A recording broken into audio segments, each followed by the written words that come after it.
Imagine a book that does not merely preserve ancient secrets, but breathes with a life of its own. A book whose pages whisper in the darkness, summoning powers that tear apart the fragile boundaries between worlds. It is not simply an artifact, it is a gateway into the abyss, a tome that promises dominion over the elements, over demons, over reality itself. But the price for every word written within it is your sanity, your soul, and perhaps even your very existence. What if this book still waits, somewhere in the shadows, for someone reckless enough to open it and unleash upon the world that which was never meant to escape its pages? They say those who dared touch it glimpsed more than any human should, and were never the same afterward. Today we will open the pages of the legendary and cursed Book of Saint Cyprian, and you will learn why even skeptics and non-believers whisper its name with fear. And before we dive into this chilling tale, welcome to our channel. I know you may have pressed play on this video, hoping to drift into sleep while listening to this mysterious story.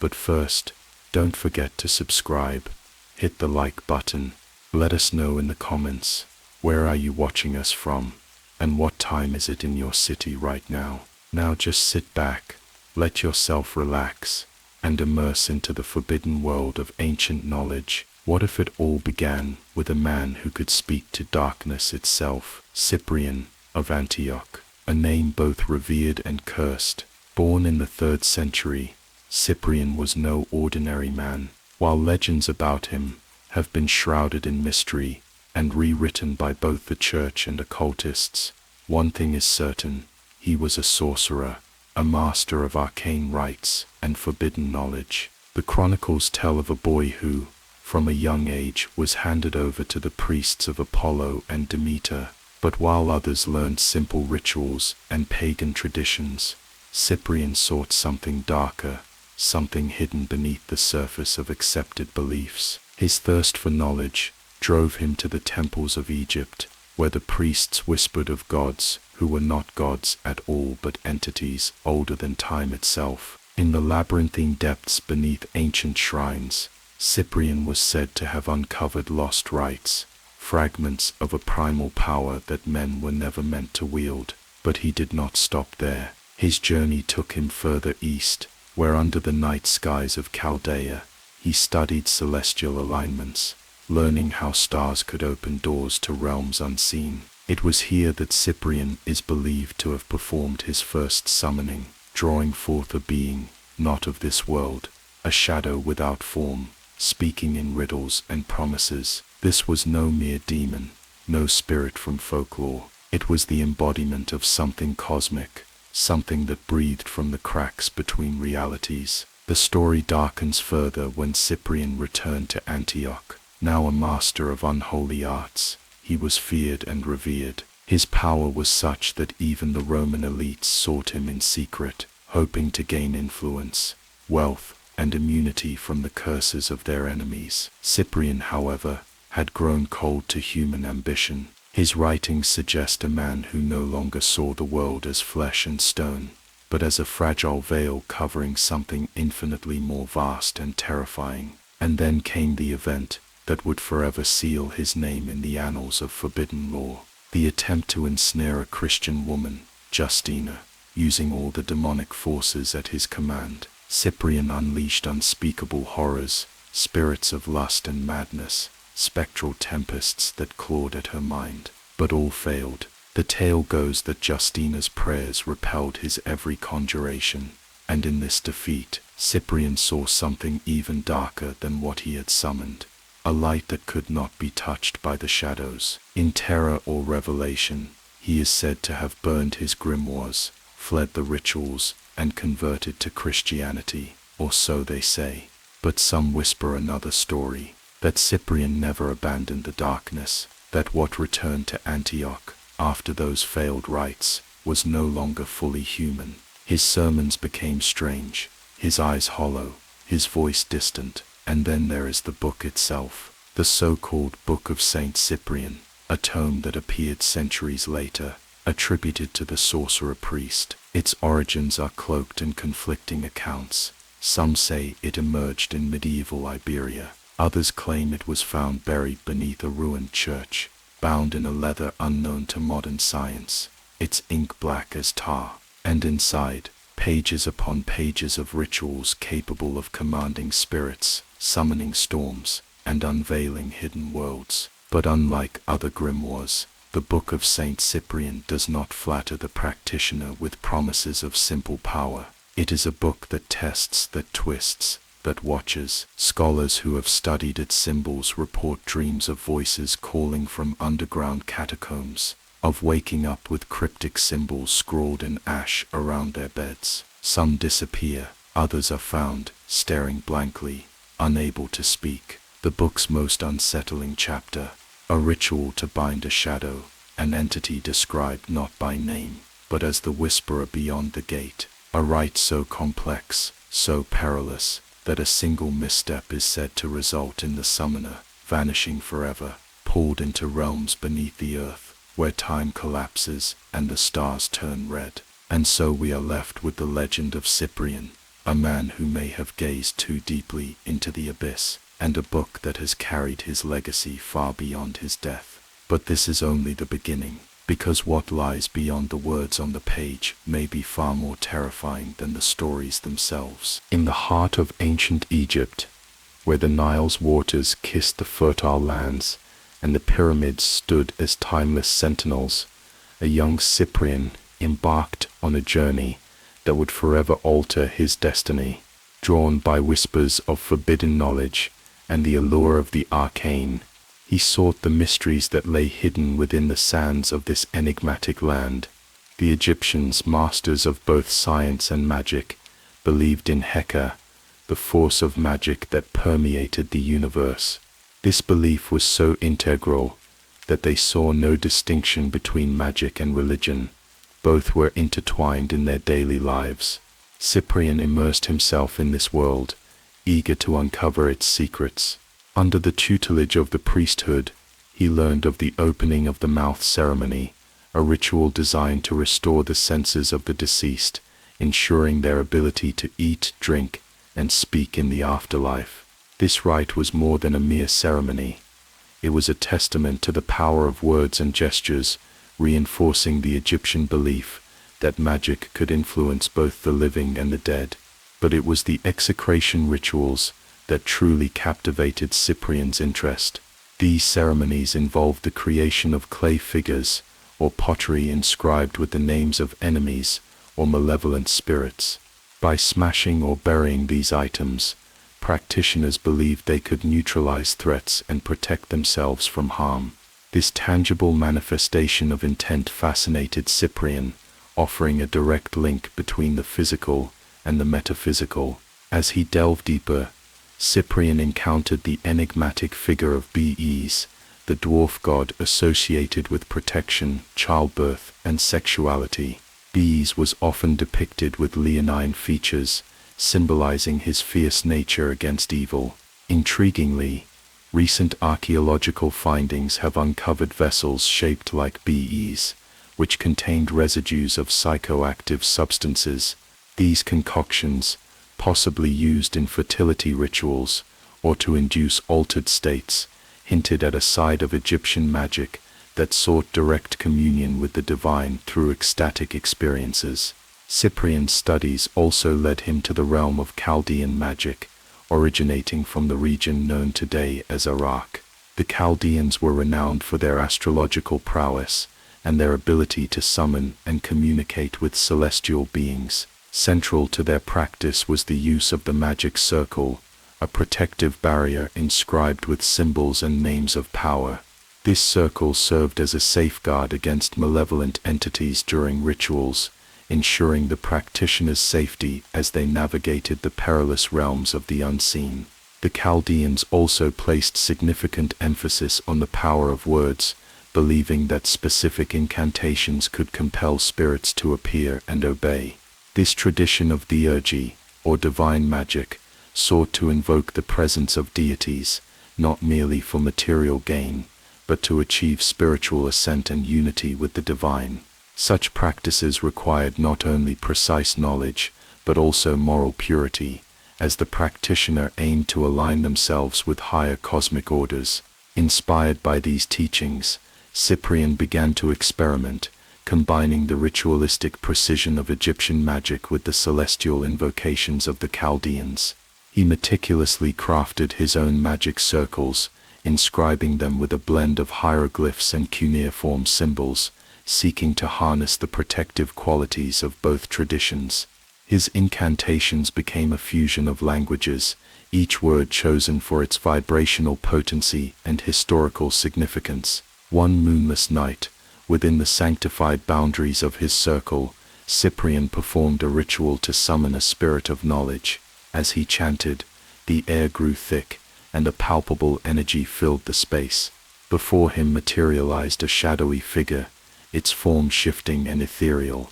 The entity imparted fragments of ancient wisdom, revealing truths about the cosmos, the nature of reality, and the delicate balance between light and darkness.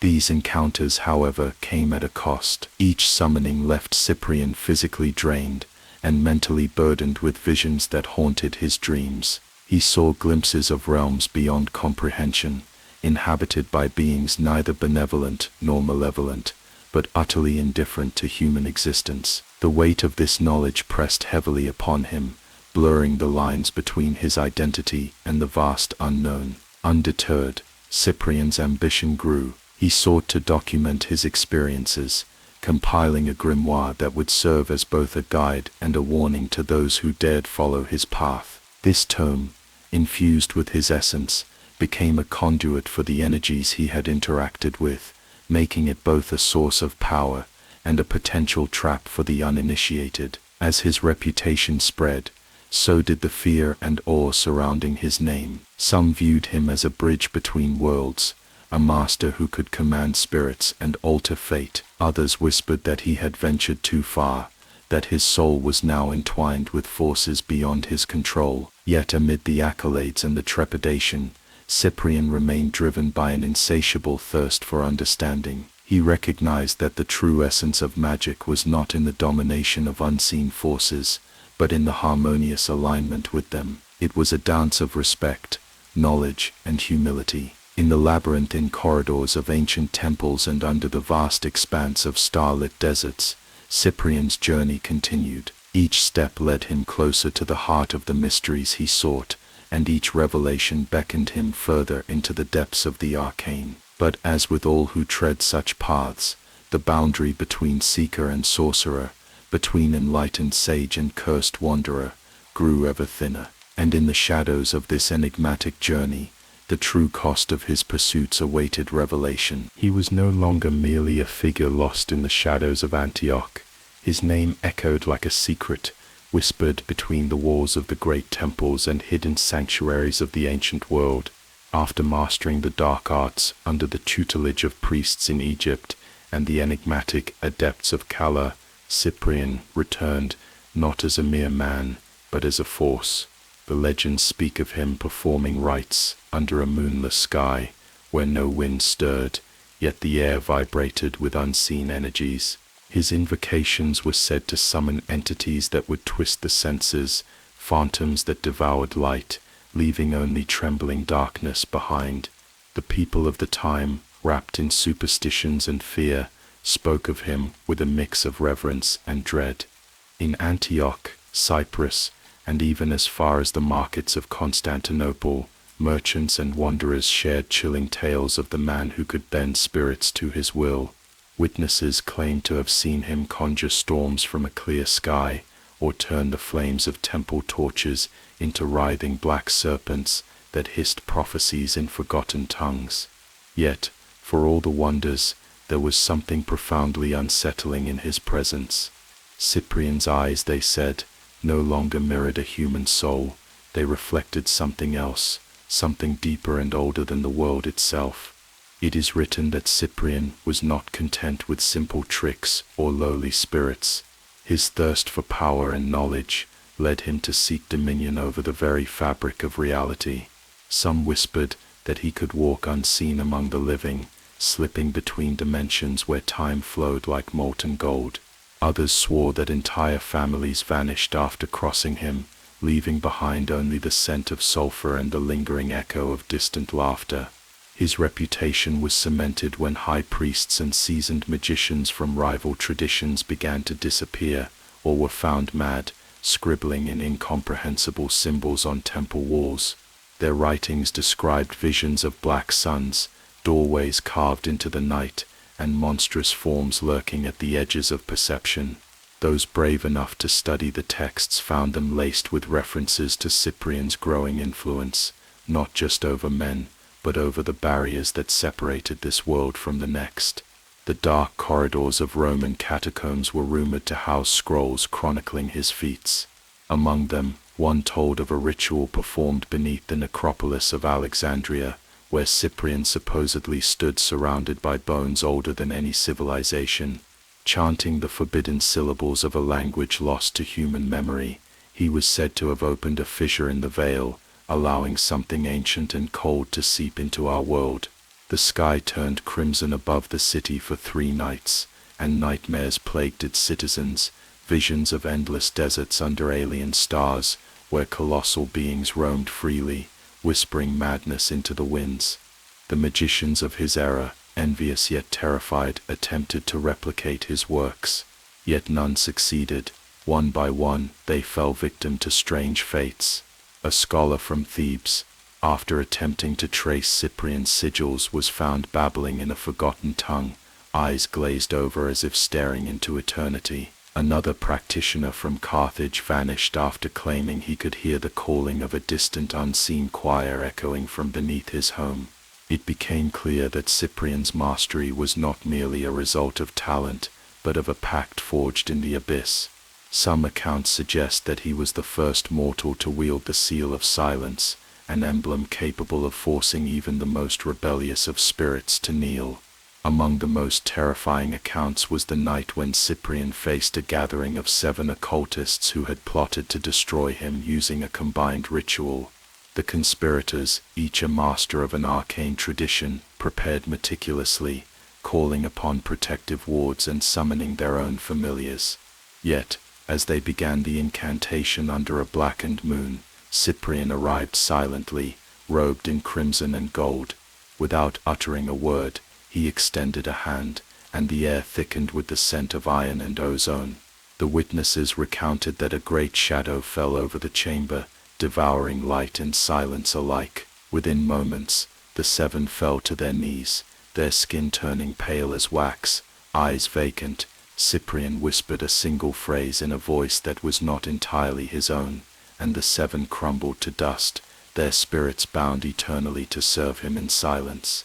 But the power he wielded came at a cost that few could comprehend. In the dead of night, villagers who lived near the caves where he meditated claimed they heard him arguing with unseen forces, pleading and cursing in equal measure. Lights not of this world flickered above the rocks, and the animals of the region fled en masse. Some dared to speak of hearing the echo of a second heartbeat in Cyprian's presence, one slower, deeper, and impossibly ancient. Historians who dare to sift through the dust of forbidden texts find chilling commonalities between Cyprian's work and the dark mysteries of other cultures. The symbols he etched resembled the marks found on Neolithic stones buried deep beneath European barrows. His invocations mirrored fragments of the descent of Inanna, and echoed the cold, cruel logic found in the Book of Coming Forth by Night. There is even mention of Cyprian contacting beings, akin to the ancient Sumerian Anunnaki, entities described as arbiters between stars and men. As his legend grew, Cyprian became more than a mere sorcerer. He transformed into an enigma, a nexus between worlds embodying the paradox of infinite wisdom and infinite doom. Those who sought him out found their dreams invaded by black-winged figures and corridors without end, leading to chambers pulsing with unnatural light. And those who dared follow these visions were never seen again, their homes left untouched, save for an unfamiliar sigil scorched onto their walls, the mark of Cyprian, the magician who had transcended flesh and shadow alike. The Book of Cyprian, they say, is the only trace left behind of his dominion. bound in flesh and sealed with ink darker than any night. It hums softly in the silence, waiting for its next victim. It is within these pages, hidden beneath layers of cryptic instructions and deceptive prayers, that the key to unimaginable power and unspeakable horror awaits. Cyprian, it seems, is still watching from beyond the veil, from beyond reason, and perhaps from beyond death itself. It was during one of the long nights, beneath a crescent moon veiled by dark clouds, that Cyprian's path crossed with a name that would alter the very foundation of his existence. The whispers of the Mediterranean, the wind curling around the walls of Antioch, carried with them tales of a young woman, Justina. Her name was like a spark in the darkness, a flicker of light that gnawed at the curiosity of even the most seasoned magicians. Cyprian, revered and feared across the land, had become a legend among sorcerers, known for his dominion over shadows, spirits, and cursed winds. He had mastered rituals that bent demons to his will and invoked storms at sea. From the depths of Egypt's hidden temples to the secret rites in Kala's forbidden circles, his name was etched in the very fabric of the occult. Yet, there was something about this woman, this Christian woman, that unsettled him. It was said that no hex could harm her, no spirit could touch her. The most formidable incantations dissolved into nothingness when directed toward her, leaving behind only the cold silence of failure. Cyprian's intrigue turned to obsession.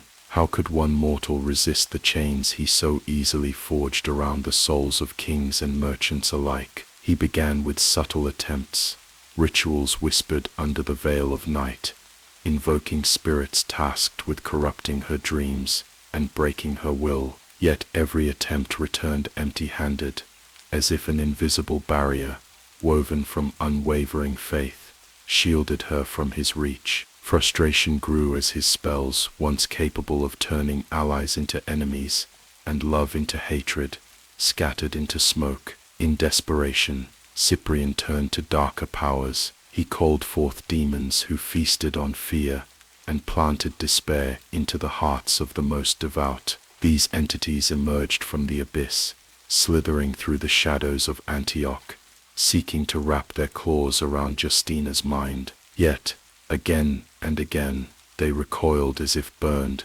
hissing curses and vanishing into the night. Cyprian's arrogance began to crumble. In his private sanctum, amidst grimoires inked in languages long dead, he pored over every fragment of forbidden knowledge, searching for a flaw in her defenses. But there was no flaw, no opening. Instead, he found old warnings, legends of practitioners who, in trying to dominate those favored by divine light, had instead fallen deeper into darkness. The more Cyprian studied Justina from afar, the more he noticed an aura around her, something intangible but undeniable. The city's poor spoke of her as a beacon of compassion, healing the sick, aiding the desperate, and praying without ceasing. To Cyprian's trained eye, her prayers were not merely pious habits, they were shields, symbols of an ancient power that predated even his darkest incantations. Driven by both anger and curiosity, Cyprian conjured an entity feared by his peers, a spirit of madness, known to whisper secrets that shattered minds and fractured wills. Under a crimson moon, he offered blood and breath to draw it forth from its abyssal prison. The entity crawled into Antioch like a mist, wrapping the city in a suffocating silence. Yet when it approached Justina, it dissolved into nothingness, as if her very presence unmade it. That night, the stars above Antioch flickered strangely, and for the first time in years, Cyprian felt cold dread crawl beneath his skin. Was her power truly divine, or was there a deeper, older force guarding her, one that even his most ancient spirits dared not defy? Despite warnings from other sorcerers who whispered of divine protections and celestial beings that punish those who defy the light, Cyprian pressed on. He ventured deeper into the catacombs beneath the city, performing rites in chambers untouched by sunlight for centuries. The air thickened with unseen forces, and the very ground trembled beneath him. Yet, no matter how far he reached into the void, no matter how potent his offerings of flesh and flame, all his efforts unraveled before they could reach her. Justina remained untouchable, serene, and radiant. It was then that Cyprian noticed a shift, not in her, but in himself. The sleepless nights, the constant failures, and the oppressive silence gnawed at his confidence. His visions became distorted, whispers plagued his every thought. The boundary between the spiritual and the real thinned around him. In dreams, he saw a figure cloaked in light, standing behind Justina, holding back legions of shadows. Yet in the same dreams, another figure beckoned him from the abyss, offering him secrets that could crack the heavens, if only he would forsake the path he now followed. The city of Antioch, too, seemed to sense this struggle. Strange phenomena began to ripple through its streets, flickering lamps that whispered names, reflections in wells showing more than just the surface, and chilling winds carrying voices from unseen worlds. The balance between Cyprian's will and Justina's faith manifested in eerie signs throughout the city. Some feared the end of days, while others saw a battle of gods unfolding behind mortal eyes. Cyprian, once certain of his dominance over the unseen, now stood at a precipice. Would he attempt one final conjuration to bend Justina to his will, risking his sanity in the process? Or was his encounter with her the beginning of a transformation far more profound than any spell he had ever cast? The threads of fate stretched taut, and unseen forces watched in silence, waiting for his next move. In the dimly lit chamber of his sanctum, Cyprian sat, surrounded by tomes and artifacts, relics of his extensive journey through the arcane. The air was thick with the scent of aged parchment and lingering incense, remnants of countless rituals performed in pursuit of ultimate power. Yet, despite his mastery over the unseen, a profound emptiness gnawed at his soul, a void that no incantation could fill. His recent encounters with Justina, a devout Christian whose unwavering faith had rendered his most potent spells ineffective, had sown seeds of doubt within him. How could a simple belief system, devoid of the elaborate rites and ancient knowledge he possessed, wield such formidable power? This question haunted him, leading to restless nights and a growing sense of unease. Determined to understand the source of Justina's resilience, Cyprian immersed himself in the study of Christian texts. He procured a copy of the Septuagint, the Greek translation of the Hebrew scriptures, and the writings of early Christian apologists. As he delved deeper, he found himself drawn to the teachings of love, humility, and redemption, concepts starkly contrasting his world of dominance and control. The narratives of individuals who had forsaken their former lives to embrace a path of righteousness resonated with him, stirring a longing he had long suppressed. One evening, as the sun dipped below the horizon, casting elongated shadows that danced upon the walls, Cyprian experienced a vision. He found himself standing at the edge of a vast chasm, darkness stretching infinitely below. On the other side stood Justina, bathed in a radiant light, her hand extended towards him. The chasm represented the gulf between his current existence and the peace he sought, a divide seemingly insurmountable. Awakening with a start, sweat drenching his brow, Cyprian knew he stood at a crossroads. The path he had walked for decades now seemed shrouded in darkness, leading only to despair. The alternative, illuminated by Justina's unwavering faith, beckoned with the promise of inner peace and salvation. Summoning his courage, Cyprian sought an audience with the Bishop of Antioch. The decision was not made lightly, for he risked his reputation and the wrath of the very entities he once commanded. The bishop, aware of Cyprian's formidable reputation, received him with caution. As Cyprian recounted his journey, the allure of the occult, his encounters with Justina, and the ensuing turmoil, the bishop listened intently. Recognizing the sincerity in Cyprian's plea for understanding and redemption, the bishop offered guidance, introducing him to the foundational tenets of Christianity. Cyprian's conversion was not instantaneous.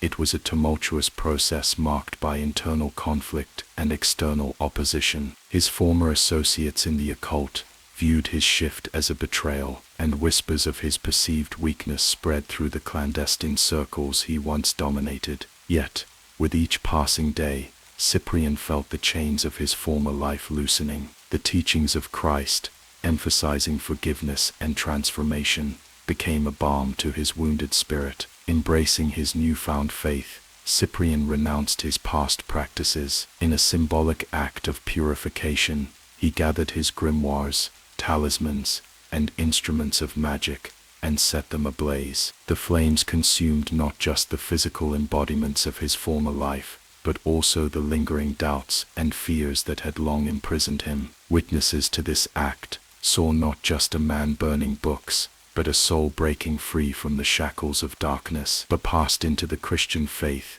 Cyprian's zeal mirrored that which he once applied to the occult. He immersed himself in the scriptures, finding solace and purpose in the words that had once been foreign to him. His transformation became a testament to the power of faith, inspiring many who had known him as a sorcerer to reconsider their own paths. In time, Cyprian's dedication and profound understanding of both the pagan and Christian worlds positioned him as a bridge between the two. He was ordained as a deacon, then a priest, and eventually consecrated as a bishop. His past, once a source of shame, became a powerful tool in his ministry, allowing him to connect with those ensnared by the very darkness he had escaped. His sermons resonated with authenticity, his life serving as a living testament to the transformative power of divine grace. Justina, whose steadfast faith had been the catalyst for Cyprian's conversion, continued her own spiritual journey. She established a convent,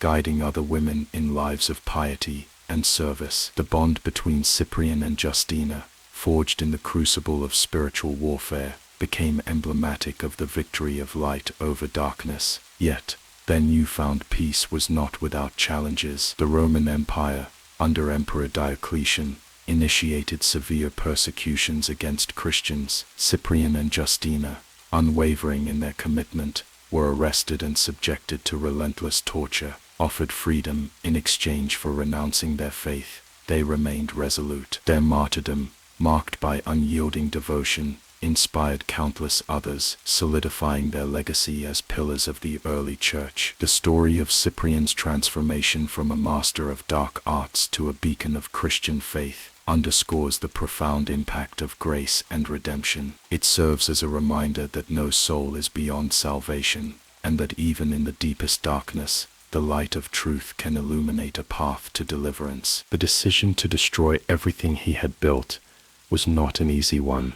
The ink-stained manuscripts, the secret sigils etched on vellum, the whispered names of spirits that once trembled under his command, all were now nothing but a pile of fragile pages, soaked in centuries of forbidden knowledge. Cyprian stood before his collection, heart pounding beneath his robes, torn between the echoes of power and the flickering light of newfound faith.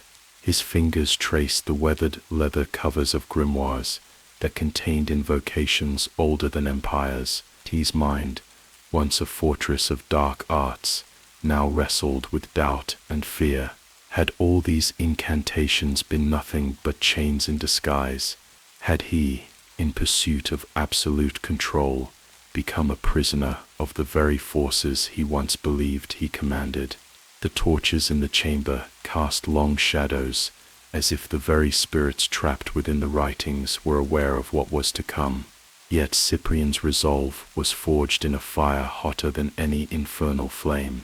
The sight of Justina's unwavering faith had shattered the illusion he had lived under for years. No spell had been able to bend her will, no spirit had breached her circle of light. And now, as he lifted the first tome and held it over the brazier, he felt centuries of dark whispers screaming within his soul. The parchment curled and blackened, ink bleeding like lifeblood, as ancient symbols crumbled into ash. One by one, he consigned the forbidden volumes to the flames, each release sending shudders through the room, as though the spirits themselves were being cast into the abyss. But as the smoke rose, curling like serpents above the sacrificial fire, Cyprian felt a coldness seep into the stones beneath his feet. The room, though ablaze, seemed darker. The air, though thick with heat, grew colder.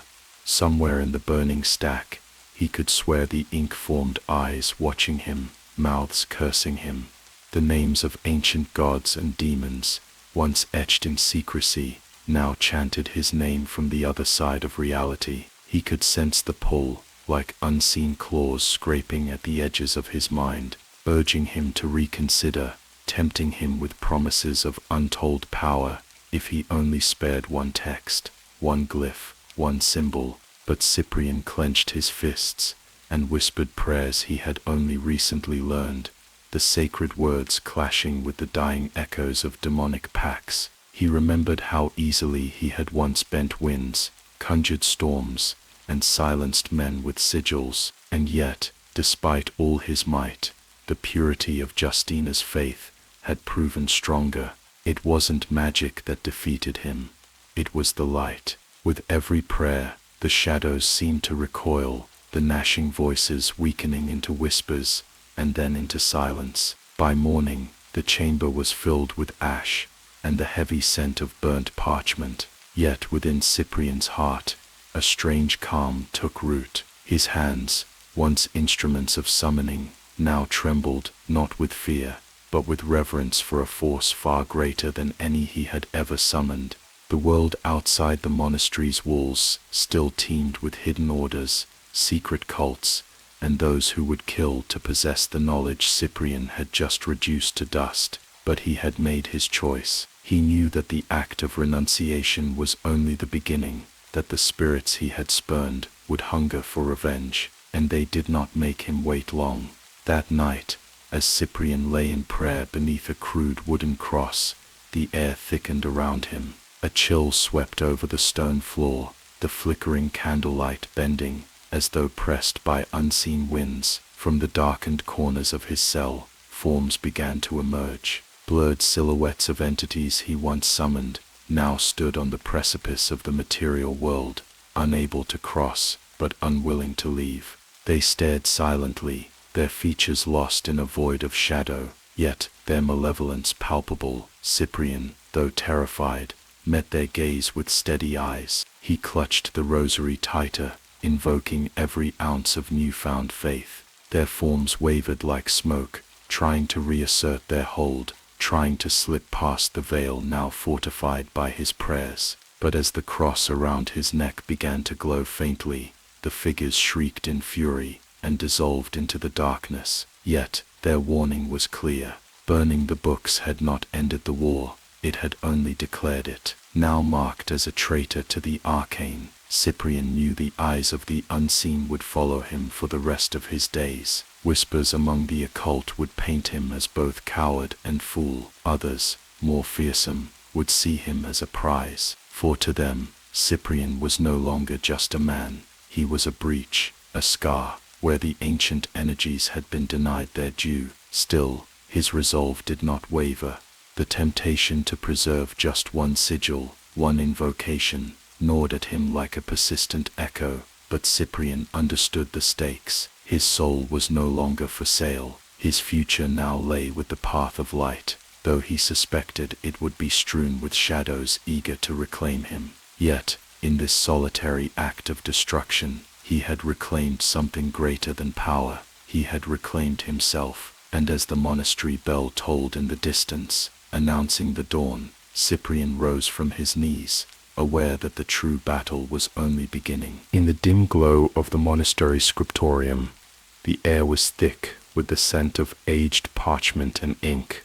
Monks moved silently, their robes whispering against the stone floor as they transcribed sacred texts. Among them, Brother Lucius was engrossed in a peculiar manuscript, its margins filled with arcane symbols and annotations. The title caught his eye, The Grimoire of Saint Cyprian. Intrigued, he delved deeper, unaware that this text was a key to a legend that had traversed centuries, a legend intertwined with the enigmatic figure of Cyprian of Antioch. Centuries earlier, in the bustling city of Antioch, Cyprian was renowned not as a saint, but as a master sorcerer. His journey into the occult began in his youth, driven by an insatiable thirst for knowledge. He traveled through Greece, Egypt, and even as far as India, immersing himself in various mystical traditions. His reputation grew, and with it, a collection of potent spells and rituals, documented meticulously in his personal grimoire. The turning point in Cyprian's life came with his encounter with Justina, a devout Christian maiden, employed by a suitor to use his magic to win her affection. Cyprian found his spells powerless against her unwavering faith. This profound experience led to his conversion to Christianity, during which he famously burned his books of magic, renouncing his former practices. However, whispers persisted that not all his writings were consigned to the flames. Some believed that his most potent grimoire survived, hidden away containing the sum of his arcane knowledge. As Brother Lucius continued reading, he discovered that the grimoire before him was believed to be a copy of that very book. The text was a labyrinth of Christian prayers intertwined with esoteric rituals, reflecting Cyprian's dual life as a sorcerer and later as a bishop. It contained instructions on summoning spirits, crafting talismans, and invoking divine protection, a blend of pagan magic and Christian mysticism. The legend of the Book of Saint Cyprian had taken on a life of its own over the centuries. In the Iberian Peninsula, particularly in Portugal and Spain, the book became a staple of folk magic, known as O Grande Livro de São Cipriano, or the Great Book of Saint Cyprian. Practitioners of bruxaria, witchcraft and curanderos, healers alike, sought its guidance, believing it held the keys to both benevolent and malevolent magic. The book's reputation was such that merely owning a copy was thought to confer protection against evil forces. In Scandinavia, a similar tradition emerged with the Cyprianus, black books attributed to Saint Cyprian. These texts, dating back to the 17th and 18th centuries, were compilations of spells and charms, often used by cunning folk and those practicing folk magic. Despite regional variations, the core essence remained, a manual of hidden knowledge, attributed to a man who had walked the line between darkness and light. Brother Lucius felt a chill as he read accounts of those who sought the grimoire's power. Tales abounded of individuals who, driven by greed or desperation, attempted the rituals within, only to meet tragic ends. One such story spoke of a farmer who, hoping to find buried treasure, performed a summoning ritual from the book. Instead of wealth, he was plagued by misfortune, his crops failing, and livestock dying, until he sought absolution from the church. Yet, not all stories ended in despair. Some recounted how the book's prayers and protective charms had saved villages from plagues, exorcised malevolent spirits, and healed the afflicted. It was this duality that fascinated and terrified in equal measure.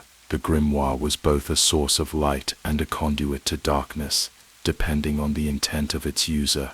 The origins of the grimoire were as enigmatic as its contents. Some scholars believed it to be a compilation of various magical texts, attributed to Cyprian to lend it authority. Others argued that it was a genuine transmission of his teachings, preserved by secretive sects who revered him not just as a saint, but as a master of hidden wisdom.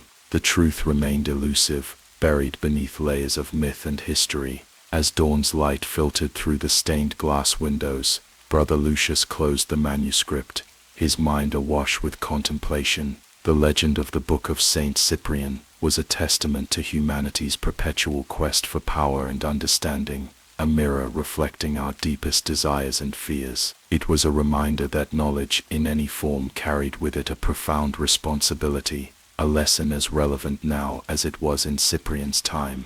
The grimoire's journey through the annals of history showcased the enduring allure of the occult and the sacred, intertwined in a delicate dance. From the shadowy corners of medieval Europe to the rural villages of South America, The Book of Saint Cyprian had left an indelible mark on the tapestry of cultural and spiritual practices. Its pages, whether penned by the hand of Cyprian or compiled by anonymous scribes, continued to whisper secrets to those daring enough to listen. Brother Lucius knew that the manuscript before him was more than just a relic of the past.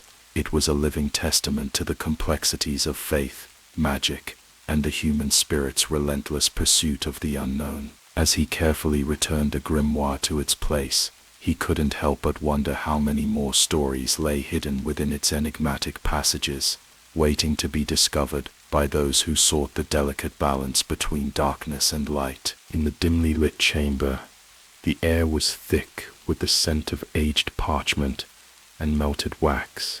Shadows flickered on the stone walls, cast by the trembling flames of candles arranged in a precise pattern on the cold floor. At the center of this arrangement stood a solitary figure, cloaked in a robe as dark as the abyss, his face obscured by a hood. Before him lay an ancient tome, its leather cover cracked with age, emblazoned with the title, The Book of Saint Cyprian. This grimoire, shrouded in mystery and legend, was reputed to contain the most potent and perilous rituals ever documented. Its pages whispered of forbidden knowledge, rites to summon demons, bind spirits, and bend the ethereal realms to the will of mortals. The origins of the book were as enigmatic as its contents. Some believed it to be the work of Saint Cyprian of Antioch, a sorcerer who, after his conversion to Christianity, chronicled his arcane practices as a warning to others. Others claimed it was a compilation of various occult traditions attributed to Cyprian to lend it an air of authority. The figure in the chamber, known only as the Seeker, had spent years in pursuit of this elusive manuscript. Tales of its power had led him through forgotten libraries, clandestine auctions, and perilous encounters with those who guarded its secrets jealously. Now, with the grimoire finally in his possession, the Seeker stood at the precipice of the unknown, ready to unveil the mysteries within.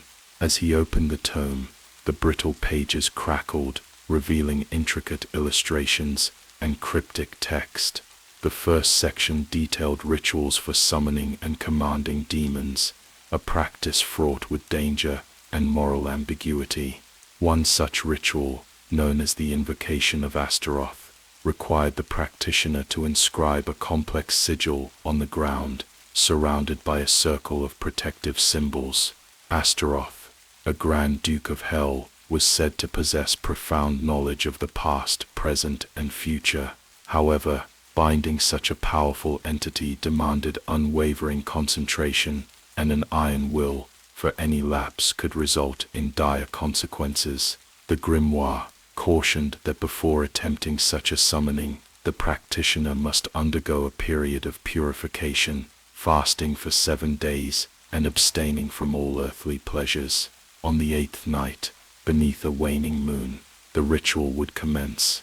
The Seeker meticulously followed these instructions, his mind focused solely on the knowledge he sought. As the final incantation left his lips, a chilling wind swept through the chamber, extinguishing the candles. The darkness was absolute, save for the faint glow emanating from the sigil on the floor. An oppressive presence filled the room, and a voice, both seductive and terrifying, echoed in the Seeker's mind.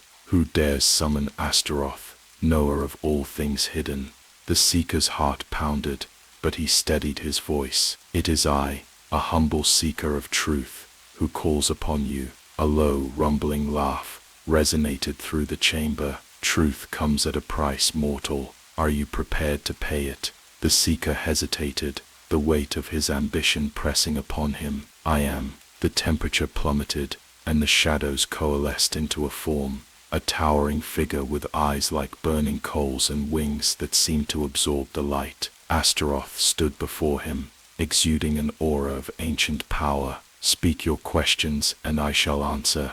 the demon intoned. The seeker posed his inquiries, each one probing deeper into the mysteries of existence. True to his word, Astaroth provided answers, revealing secrets that had eluded scholars for centuries. Yet, with each revelation, the seeker felt a piece of his soul slipping away, consumed by the insatiable hunger of the demon. When the final question was answered, Astaroth's gaze bore into the seeker. "Our pact is complete. Your payment is due." The seeker, now drained and hollow, nodded. "Take what you will." Astaroth's laughter echoed once more as he vanished, leaving the seeker alone in the darkness, forever changed by the knowledge he had gained and the price he had paid. The grimoire also detailed rituals for controlling spirits, both benevolent and malevolent. One such ritual, the binding of the restless dead, instructed the practitioner on how to compel the spirits of the deceased to perform tasks or reveal hidden truths. This rite required the use of personal artifacts belonging to the departed, a consecrated dagger, and the recitation of specific incantations at the witching hour. The seeker, undeterred by his previous ordeal, sought to harness the power of these spirits. He acquired a locket from a recently deceased noblewoman, rumored to have been a seer in life. Following the grimoire's instructions, he performed the ritual, his voice steady as he chanted the ancient words. A cold mist enveloped the chamber, and the translucent form of the noblewoman materialized before him. Her eyes, once vibrant, now stared vacantly, reflecting the void of death. "Why have you disturbed my rest?" her voice echoed, tinged with sorrow. "I seek your guidance, wise one," the seeker replied. "Share with me the visions you beheld in life." The spirit's expression softened, and she began to speak, her words painting vivid images of events yet to unfold. The seeker listened intently, absorbing the knowledge, unaware of the toll it exacted on his mortal form. As dawn approached, the spirit faded, leaving the seeker alone with his thoughts. The revelations weighed heavily upon him, and he realized that meddling with forces beyond the mortal realm came with unforeseen consequences. The Book of Saint Cyprian served as both a guide and a warning. Its pages chronicled the experiences of those who had dared to traverse the thin veil between worlds, seeking power, knowledge, or revenge. Some succeeded, their names etched into the annals of history as great sorcerers or prophets. Others met tragic ends, consumed by the very forces they sought to control. The seeker's journey was far from over. The grimoire hinted at even darker rituals, rites that could alter reality itself, or summon entities from realms beyond comprehension. Each page turned revealed new temptations, challenging the seeker's resolve and humanity. In the end, the true danger lay not within the rituals themselves, but in the hearts of those who sought to wield them. The Book of Saint Cyprian was a mirror, reflecting the deepest desires and fears of its readers, offering them the means to achieve their ambitions, but at a cost few were willing to pay. The Book of Saint Cyprian has always been more than mere ink on paper. From the moment it emerged in the shadows of medieval Europe, whispers surrounded it. Those who dared to turn its pages spoke of a lurking malice that watched them from just beyond sight. Not a malevolent entity in the conventional sense, but an intelligence embedded in the very fabric of the book, eager to consume the sanity and lives of the reckless. Across centuries, countless testimonies reveal a chilling pattern. Those who engaged with its rituals often did not survive, and those who did returned profoundly altered. But behind every cautionary tale, there is always someone convinced that they can master the cursed wisdom without paying the price. Legend holds that the curse originated not from Cyprian himself, but from forces he once tried to bind. Ancient accounts claim that while Cyprian compiled the book's dark teachings, he sealed within it the fragmented rage of the spirits he manipulated, trapping their fury between the pages. This act left the tome forever tainted, pulsing with a latent energy that infects the minds of those who dare read it. Even before modern psychology could define psychosis, witnesses spoke of hallucinations, paranoia, and sudden violent impulses befalling those who immersed themselves in its grim instructions. A chilling account from 1643 tells of a scholar in Lisbon who, after acquiring a rare copy of the Book of Saint Cyprian, began performing one of its simpler rituals. His aim was to summon a protective spirit to guard his estate from thieves. The ritual itself required nothing more than drawing sigils in chalk beneath a full moon and chanting forbidden names. At first, all seemed harmless, yet in the days that followed, servants began reporting oddities. The air in the scholar's home grew thick and heavy, candles sputtered despite the absence of wind, shadows stretched and curled as if alive. Before long, the scholar was found raving incoherently in his study, surrounded by torn pages and strange marks scorched into the stone floor. His eyes were vacant, locked on unseen horrors, and he spent the remainder of his life confined to a monastery, speaking in an unknown tongue. Modern occultists, too, have not been spared the book's wrath. A 20th century practitioner from Madrid documented his descent in a private journal, later recovered by researchers. Initially skeptical of the book's legend, he began experimenting with its minor rituals. Over weeks, his notes shifted from clinical observations to increasingly frantic scrawls. He described spectral forms materializing at night, the sense of unseen hands pulling at him during sleep, and an overwhelming dread that intensified with each reading. His last entry cryptically stated, "They wait beyond the veil, hungry." Authorities later found his apartment abandoned, with the walls covered in arcane symbols written in his own blood. Skeptics might dismiss these accounts as superstition, but curiously, consistent patterns emerge. The curse manifests in stages, first a growing sense of paranoia, then auditory hallucinations, followed by full-blown psychotic breaks. Some victims report feeling as though the book itself watches them, as if its inked words shift when left unattended. There are even whispered claims that the tome influences the dreams of its readers, turning their sleep into a battlefield of grotesque visions.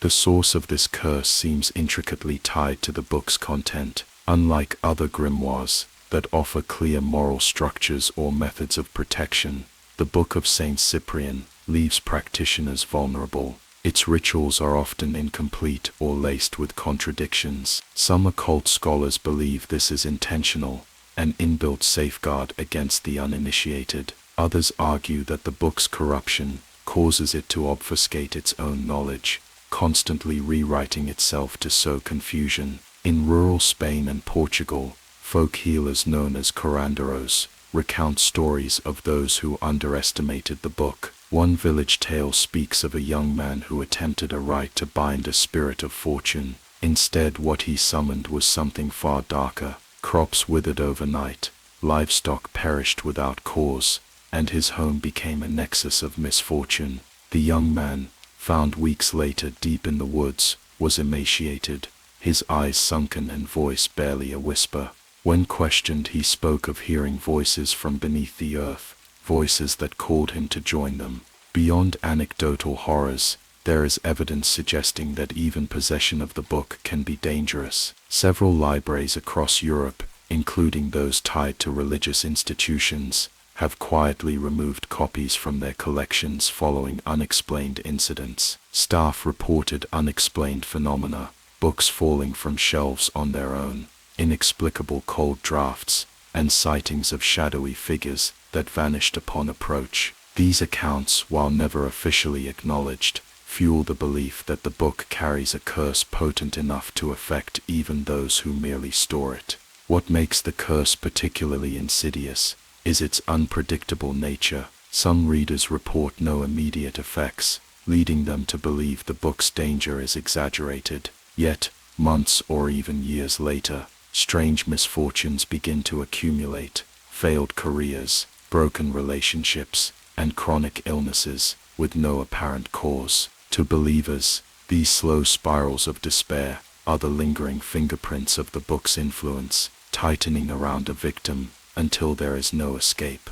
But perhaps the most disturbing aspect is the notion that the curse is self-perpetuating. Those marked by the book's malevolence may, in turn, influence others. Accounts exist of entire families suffering from unexplained tragedies after a single ancestor tampered with its rites. Some esoteric traditions hold that the book acts as a beacon, drawing spirits and malevolent entities toward those who dare invoke its power. And so the legend persists, growing with each whispered tale, and every scholar who vanishes under mysterious circumstances. The Book of Saint Cyprian does not merely contain dark knowledge, it is a vessel of living dread, a grimoire that punishes curiosity with madness and death. Yet despite countless warnings and chilling histories, there are always those who believe they will be the ones to break the curse, to wield its power without falling prey to its insidious grip. Whether they succeed or are simply devoured like those before them remains the question no one dares answer aloud. The whispers of those who dared to open the Book of Saint Cyprian speak of symbols older than the written word, markings etched into the margins and borders of the grimoire itself, pulsing with an eerie resonance. These seals, drawn in a mixture of ink and something less identifiable, something that might once have been alive, are not merely illustrations, but living defenses woven from threads of the practitioner's own will and belief. According to those who survived brief contact with the book, these protective glyphs are not simply adornments. They serve as locks, veils, and barriers, standing between the magician and the abyssal forces conjured during the rites. Yet, these seals are as enigmatic as they are essential, their true nature cloaked in mystery. Some scholars argue that they are distortions of older Mesopotamian sigils, twisted by centuries of occultists who infused them with darker intentions. Others claim they are gifts from celestial beings, designed to restrain what should never be unleashed. What is certain is that they do not merely guard against external entities. They bind the sorcerer to a pact of unwavering focus and mental clarity. A single break in concentration, a moment's hesitation in tracing their intricate forms, and the ritual collapses into a maelstrom of chaos. Throughout the centuries, European inquisitors documented testimonies of magicians who dared to perform these forbidden rites without properly consecrated seals. Witnesses spoke of practitioners who vanished mid-incantation, their bodies left behind like hollow vessels, eyes wide with terror, mouths frozen mid-scream. Some were found mutilated by unseen claws, while others dissolved into pools of viscous, black ichor, their souls said to have been devoured by entities from realms no human mind should comprehend. Those who were more fortunate, if such a word applies, descended into madness, their speech reduced to cryptic fragments in dead languages. The seals themselves are labyrinthine constructions, often requiring entire days of fasting, meditation, and ritual purity before they can be inscribed correctly. Each line, curve, and intersecting arc must be drawn with absolute precision, or they risk opening a crack in the protective veil. Some diagrams call for rare substances, virgin parchment soaked in lunar dew, inks crafted from minerals mined beneath sacred mountains, or even blood freely given by the practitioner as a token of submission to forces beyond comprehension. One particularly feared symbol, known as the Guardian's Knot, weaves a web of containment so potent that even minor spirits recoil from its presence. It is said that this knot must be traced with a consecrated silver dagger under the light of a waning moon, accompanied by a whispered litany that no one alive claims to fully remember. Those who deviate from this path have reported waking up with strange burns etched onto their skin in patterns matching the failed sigil, as if the book itself exacts a punishment. Beyond the seals, the magician must prepare their own body as a living talisman. Rituals call for cycles of purification, abstention from pleasures, and the ingestion of bitter herbs designed to induce visions. The practitioner must be emptied of worldly distractions, reshaped into a vessel capable of enduring the raw energies summoned during the rites. Historical records link these seals to cryptic warnings carved on the walls of forgotten monasteries and ancient temples. In some regions, entire villages are said to have disappeared overnight after a failed summoning. The only remnants left behind were bizarre geometric patterns scorched into the earth, circles within circles echoing the protective diagrams from the Book of Cyprian. Some occult historians suggest these villages were collateral damage, caught within the collapsing barriers of careless sorcerers who underestimated the delicate balance between the worlds. As the practitioner prepares for the final stages of invocation, they are faced with a chilling paradox. The seals are the only defense against the horrors lurking in the void, but the very act of drawing them places the magician's soul in peril. Each completed symbol tightens the grip of the ritual, locking the sorcerer into an irreversible pact with powers that mock human concepts of mercy and reason. Survivors of such invocations, those rare few who return to the mundane world intact, report feeling forever marked by the seals they once trusted. Some claim to hear whispers in quiet moments, the faint echo of names they swore never to utter again. Others feel a chilling pressure at the edge of their perception, as if something watches them from behind the fragile veil of reality. The protective seals and symbols of the Book of Saint Cyprian are far more than mere drawings. They are binding chains, forged through sacrifice, desperation, and a grim acceptance of the unknown. To wield them is to stand at the threshold of light and darkness, where salvation and damnation are separated by the thinnest of lines, and while they may hold back the tide for a time, they can never guarantee safe passage through the storm that lies ahead. To understand the depth of the Book of Saint Cyprian, one must turn the page to one of its most enigmatic and dangerous sections, the mastery of the elements.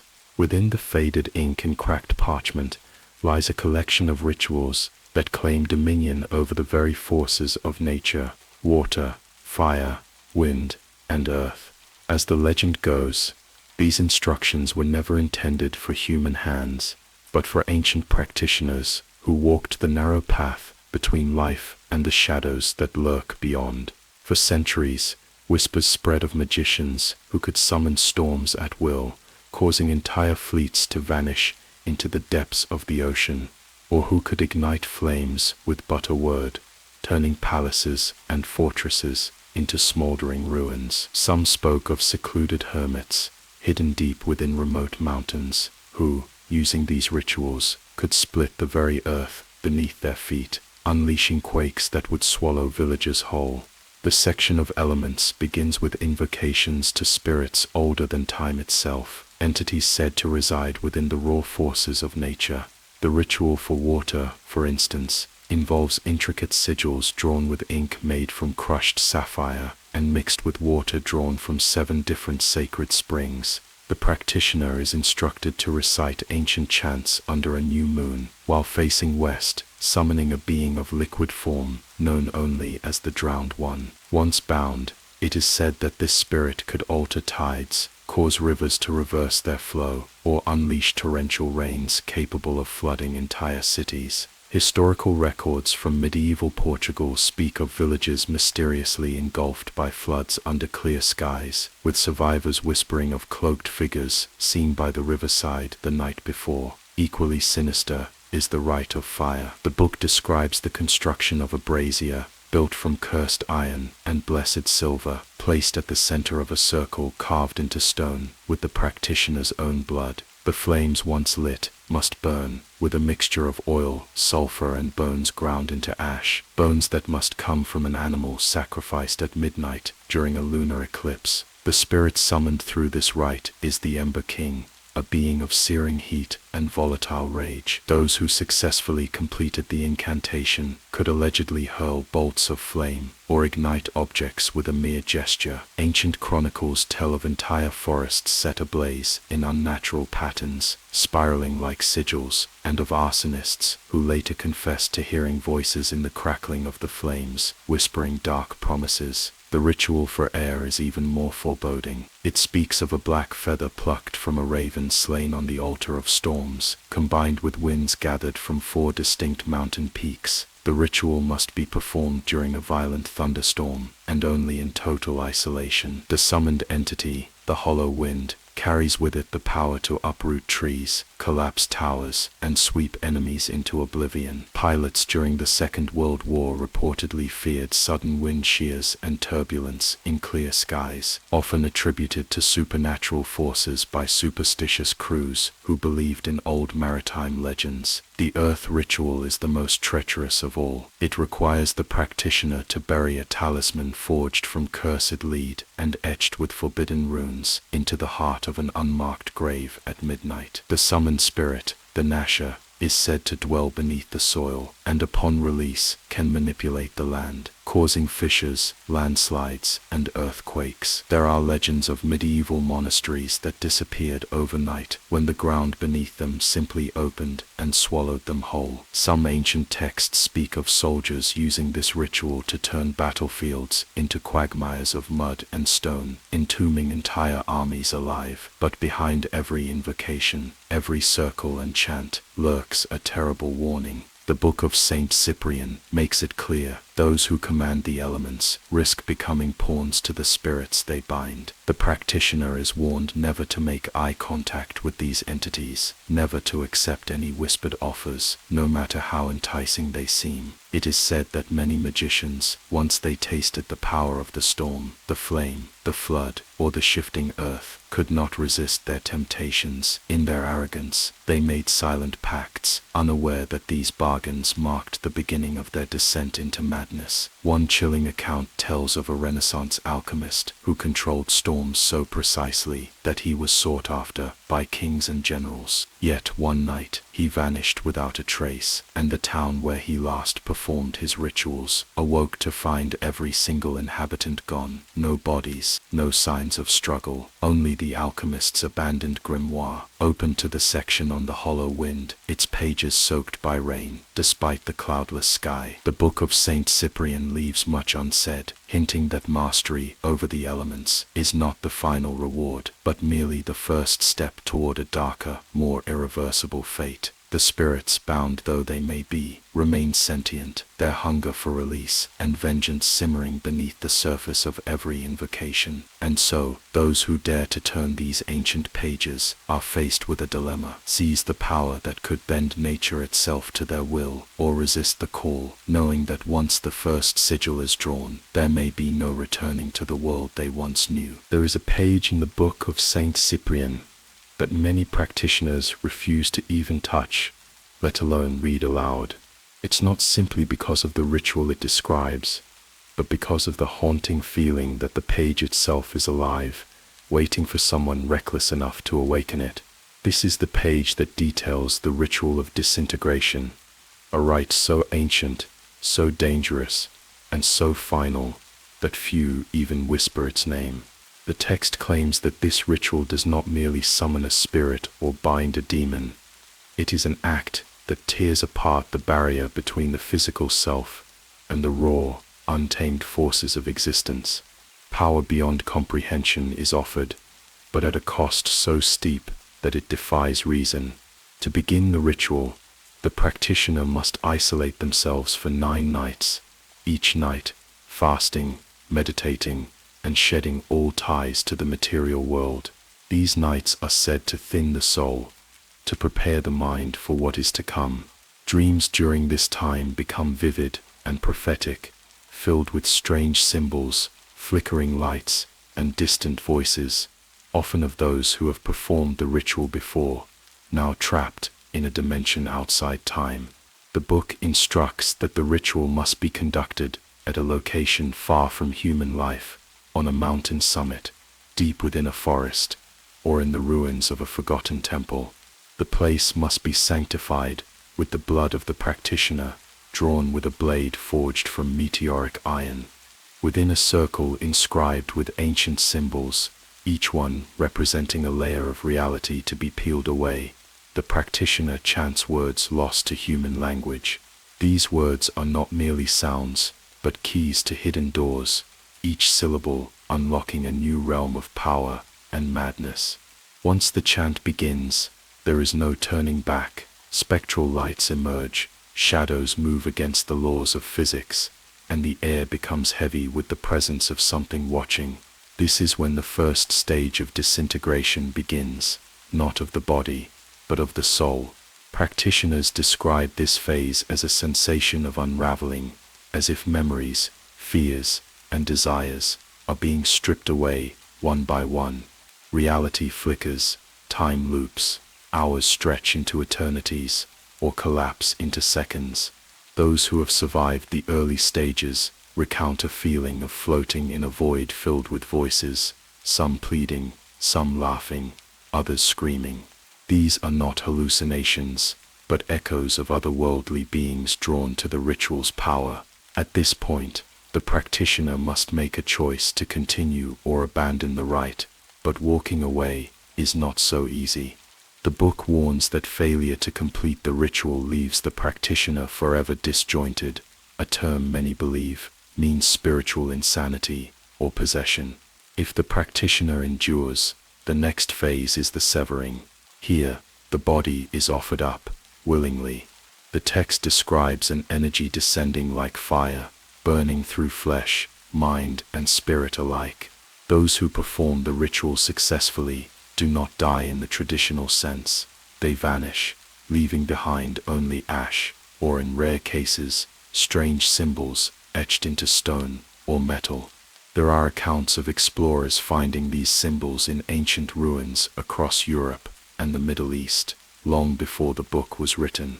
Some believe these are signs left by those who completed the ritual of disintegration and passed beyond human comprehension. What happens to them? No one knows for sure.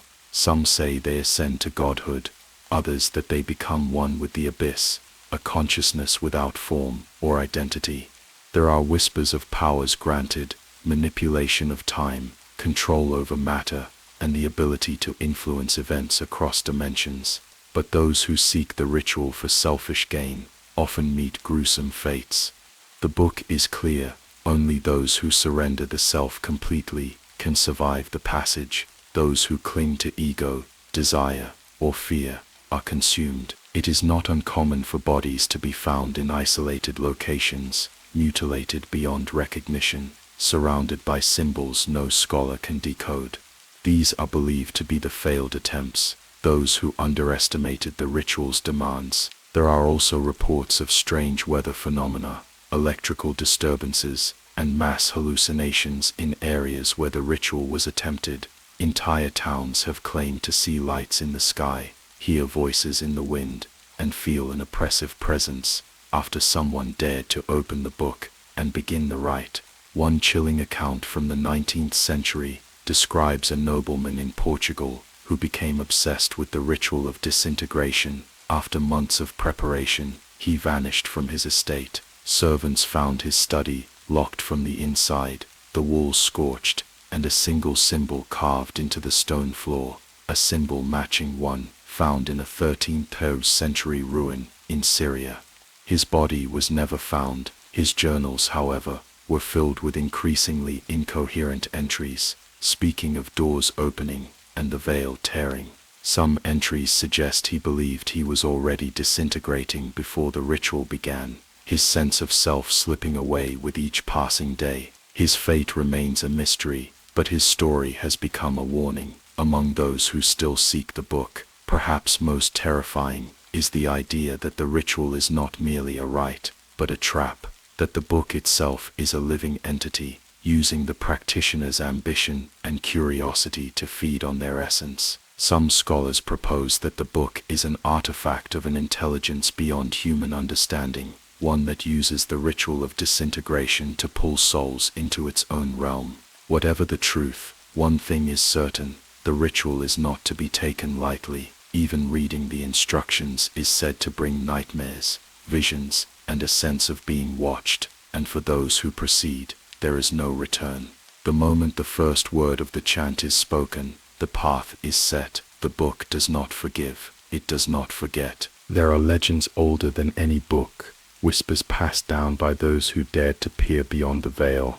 The Book of Saint Cyprian is one of those legends, and within it lies a passage few dare mention aloud, the passage of oblivion. This chapter, unlike any other, is not written with mere ink, but with symbols said to shimmer and shift, as if alive, as though the pages themselves possess an intelligence far older than humanity. Those who have stumbled upon this passage report the sensation of being observed by unseen forces, as if the book itself knows it is being read. The passage of oblivion is described as a gateway, not just metaphorically, but in a disturbingly literal sense. It is said that these symbols, when deciphered, align the reader's mind with frequencies of other dimensions, opening doors to realms not meant for mortals. The symbols act as living keys, unlocking rifts in the very fabric of space and time, leading to domains where human logic crumbles. According to accounts from occult manuscripts and whispered warnings, this passage holds knowledge that could disintegrate the boundaries of the soul itself. One tale tells of a monk who, upon attempting to translate the shifting runes, lost all awareness of the physical world and was found days later, staring blankly, mouth muttering indecipherable words in an unknown tongue. When questioned, he claimed to have walked among formless beings beneath black suns, realms where even the concept of time melted like wax. The monks who dared to listen to him soon experienced nightmares of the same realms, suggesting that exposure to these symbols had an infectious viral quality. Further descriptions paint the passage of oblivion as an intentional trap designed to test, ensnare, or annihilate those who covet power. The living symbols pulse and rearrange themselves when gazed upon, hinting that the knowledge they unlock is not static but adaptive. Some occultists believe that the passage serves as a conscious threshold, an ancient intelligence woven into the text, demanding sacrifice or proving the worth of the reader. Others argue that the book itself is a fragment of a much larger grimoire, written outside of time, the rest of which remains hidden in other dimensions. Legends tell of practitioners who unlocked the passage and vanished without a trace, while others returned with hollow eyes and cryptic warnings. One such tale, preserved by 18th century mystics, describes an alchemist who successfully performed the ritual encoded within the shifting runes. He claimed to have stood before entities who offered him cosmic wisdom in exchange for forgetting the sound of his own name. He accepted, and though he returned to this world, he was incapable of speaking or writing, his thoughts imprisoned within his mind. He spent the remainder of his life scribbling unknown symbols onto the walls of his cell, symbols that reportedly moved when no one was watching. Occult scholars have noted that the passage of oblivion shares similarities with ritualistic texts of ancient Sumeria and the dark rites of pre-dynastic Egypt. Some draw parallels to the Enuma Elish, with its creation narrative echoing the chaotic realms accessed through the passage. Others whisper of a correlation to the ancient Egyptian Book of the Dead, where specific hieroglyphs served as keys to guide souls through the afterlife. But the passage of oblivion seems far more insidious, guiding not just the soul, but the physical self, into realms that defy the known laws of the cosmos. Modern attempts to decode this part of the book have ended in madness or mysterious disappearances. In the early 20th century, a group of esoteric researchers from Eastern Europe vanished after acquiring a weathered manuscript containing the passage. Their diaries mention experiments with sound frequencies and altered states of consciousness, hinting that the passage operates like a sigil, activating when exposed to certain vibrations or meditative chants. A recovered fragment from one of their journals spoke of an endless staircase winding into blackness, a metaphor, or perhaps a literal vision, experienced during one of their final rituals. Adding to the mystery, the passage reportedly includes illustrations of strange geometries, impossible shapes that warp perspective and depth. These non-Euclidean designs are theorized to function as visual traps, gradually unraveling the viewer's perception of space, leading to disorientation, nausea, and in extreme cases, spontaneous astral projection. Some who survived exposure described sensations of falling endlessly into the patterns, while their physical bodies remained paralyzed and unresponsive. Certain esoteric traditions claim that the passage is not merely a text, but a fragment of a larger cosmic mechanism. They speculate that the Book of Saint Cyprian, and specifically the Passage of Oblivion, is part of a cosmic virus, a self-replicating information structure seeded across dimensions to harvest souls or rewrite reality itself. These theories suggest that once the passage is read and understood, it implants dormant code into the subconscious, eventually awakening to reshape the reader into something other, something inhuman. Some rare accounts even link the passage to unexplained disappearances in regions associated with ancient rites. Reports from isolated monasteries in the Carpathian Mountains tell of monks who, after meditating upon forbidden texts, vanished from locked rooms, leaving behind only pages from the book and unsettling symbols burned into the stone walls. Survivors of such events often speak of hearing hymns in forgotten languages, echoing from the void, suggesting that the realms accessed through the passage are populated by entities whose very voices alter reality. Those brave or foolish enough to seek out the passage today are warned that traditional protections like salt circles, iron symbols, or sacred prayers have no effect against the forces lurking beyond the rift. The only defense, according to law, is ignorance itself. By not reading the symbols, one avoids the gaze of the beings waiting beyond. Yet the allure persists. For some, the promise of power, forbidden wisdom, and transcendence is too great. They risk everything, stepping willingly into the labyrinth of shifting glyphs, hoping to master the passage and the horrors it conceals. But history shows that few, if any, ever return whole, or at all. There have always been whispers of those who delve too deep, who dared to turn the final pages of the Book of Saint Cyprian, only to find themselves face to face with the unknowable. Some were scholars, cloistered in the dim libraries of forgotten monasteries. Others were occultists, burning midnight oils in basements and secret chambers. Yet all shared a single fate, the slow, inexorable unraveling of their minds. Accounts surface again and again of men and women who, after attempting to decipher the book's last chapter, would emerge changed, haunted by visions and voices no one else could hear.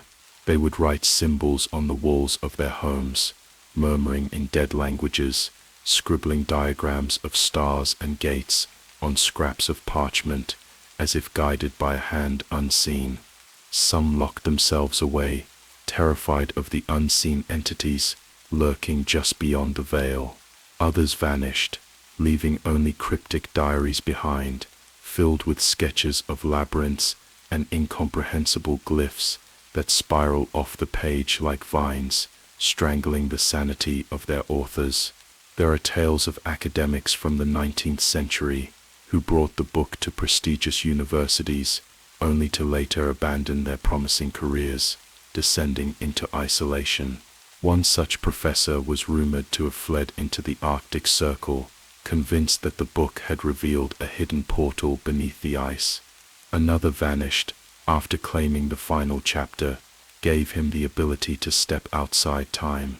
His office discovered strewn with torn pages and mirrors shattered from the inside. Even today, archivists speak in hushed tones about a sealed vault beneath Lisbon, where a single volume rests inside a reinforced glass case. Security cameras, installed after unexplained incidents, reveal flickering images and blackouts each time someone lingers near it too long. Some staff claim to hear faint chanting coming from the sealed room late at night. Throughout Europe and South America, rumors persist of small circles of magicians and esoteric societies who continue to seek this cursed knowledge, despite the toll. Stories circulate of seances gone wrong, of gatherings where the participants began bleeding from their eyes or tearing at their own skin, muttering that something is watching from beyond the stars. Some link these occurrences to specific diagrams within the book's final chapter, complex patterns said to map out interdimensional doorways, known as the spiral keys.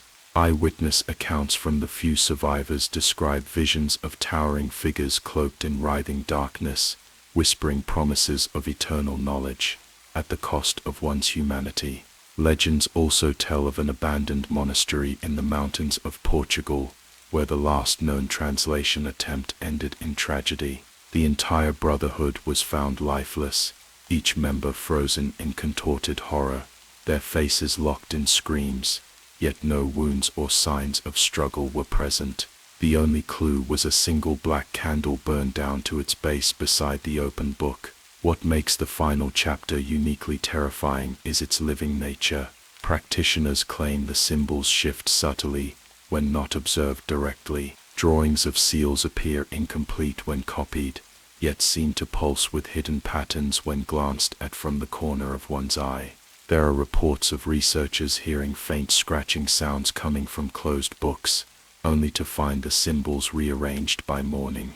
Worse still, those who abandon the work midway report dreams of descending endless staircases, shadowy figures guiding them deeper into subterranean realms, filled with echoes of their own voices. Many speak of the presence of the silent witness, a nameless entity that appears in mirrors or polished surfaces after prolonged exposure to the book's last pages. Survivors claim it observes but never speaks, and once it appears, it never leaves. Modern psychologists attempting to analyze these cases often attribute them to shared psychosis or mass hysteria, yet even skeptics admit the recurrence of similar motifs across centuries is unsettling. Some researchers report feeling watched merely by reading transcripts of the chapter, their sleep plagued by oppressive visions and unexplained bruises appearing on their skin. In South America, shamans whisper of the Night Gateway, a path unlocked only through specific passages of the final chapter,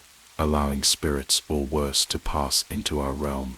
Across centuries and continents, one common warning reverberates: to read the last chapter is not to seek knowledge, but to invite something in, and once inside, it never leaves. There is a moment, hidden deep within the legend of Cyprian, where the boundary between reality and nightmare grows dangerously thin. A fragment of parchment, torn and burned around the edges, has survived centuries of dust and flame, a dire warning etched by a trembling hand. It speaks of a presence that lingers just beyond perception, a presence older than empires, older than light itself. Cyprian called it the Watcher in the Shadows, a being not bound by earthly pacts, but by the hunger for dominion over the very souls of those who dared to whisper its name. In the cryptic notes buried within the Book of Saint Cyprian, there is mention of an entity that does not merely tempt with power, but ensnares with illusions so potent, even the most devout falter. Cyprian's words were not mere superstition. The ink, composed of unknown materials, carries faint, glowing traces under certain stars, as if the parchment itself still remembers the terror of its creator. The Watcher is not like other demons described in the grimoire. It is an anomaly, a shadow behind the curtain of existence, patient and relentless. Those who sought its favor were granted visions of impossible architectures, cities forged in dimensions beyond comprehension, and whispered secrets of creation itself. But there is a price, far more insidious than blood or sacrifice.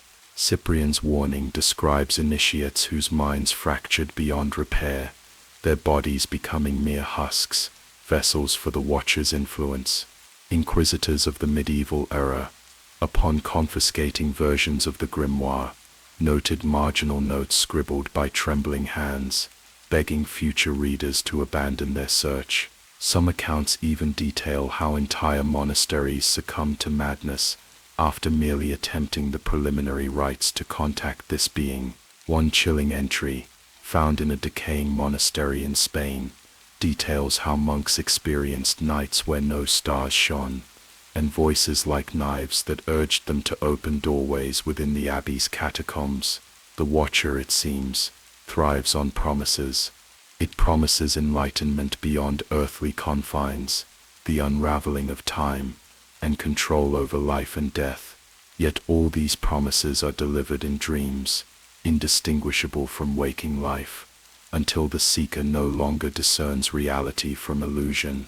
Some modern occultists claim that the Watcher is not a single entity, but a mask worn by the abyss itself, a primal intelligence without form or mercy, lurking behind every shadowed corner of existence.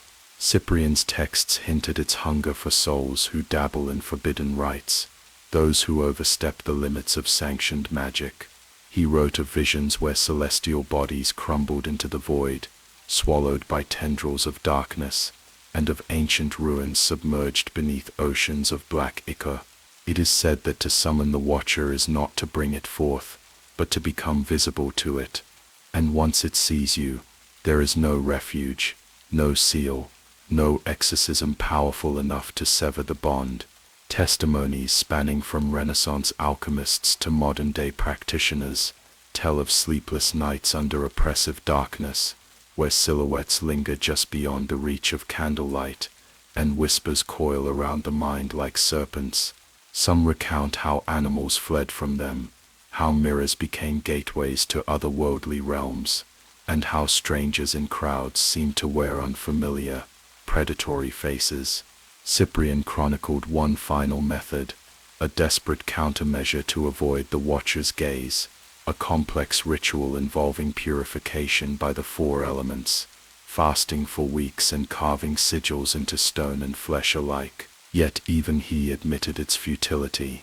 The final lines of his warning end abruptly, as though the hand that wrote them was torn away mid-sentence. Some researchers believe the Watcher represents the chaotic core of the cosmos, the raw storm of creation left unchecked, while others suggest it is an echo from a previous universe, a remnant from before time itself. Whatever the truth, its mythos continues to haunt the margins of the occult. In South America, cryptic variants of Cyprian's book have been found with entire chapters blacked out, smeared with wax and old blood, as if previous owners attempted to erase knowledge too dangerous to preserve. And yet, the more forbidden the lore, the greater the allure for those who seek power at any cost. Tales persist of individuals who have vanished after performing incomplete versions of the rites, leaving behind nothing but the lingering stench of burnt incense and scorched earth. To this day,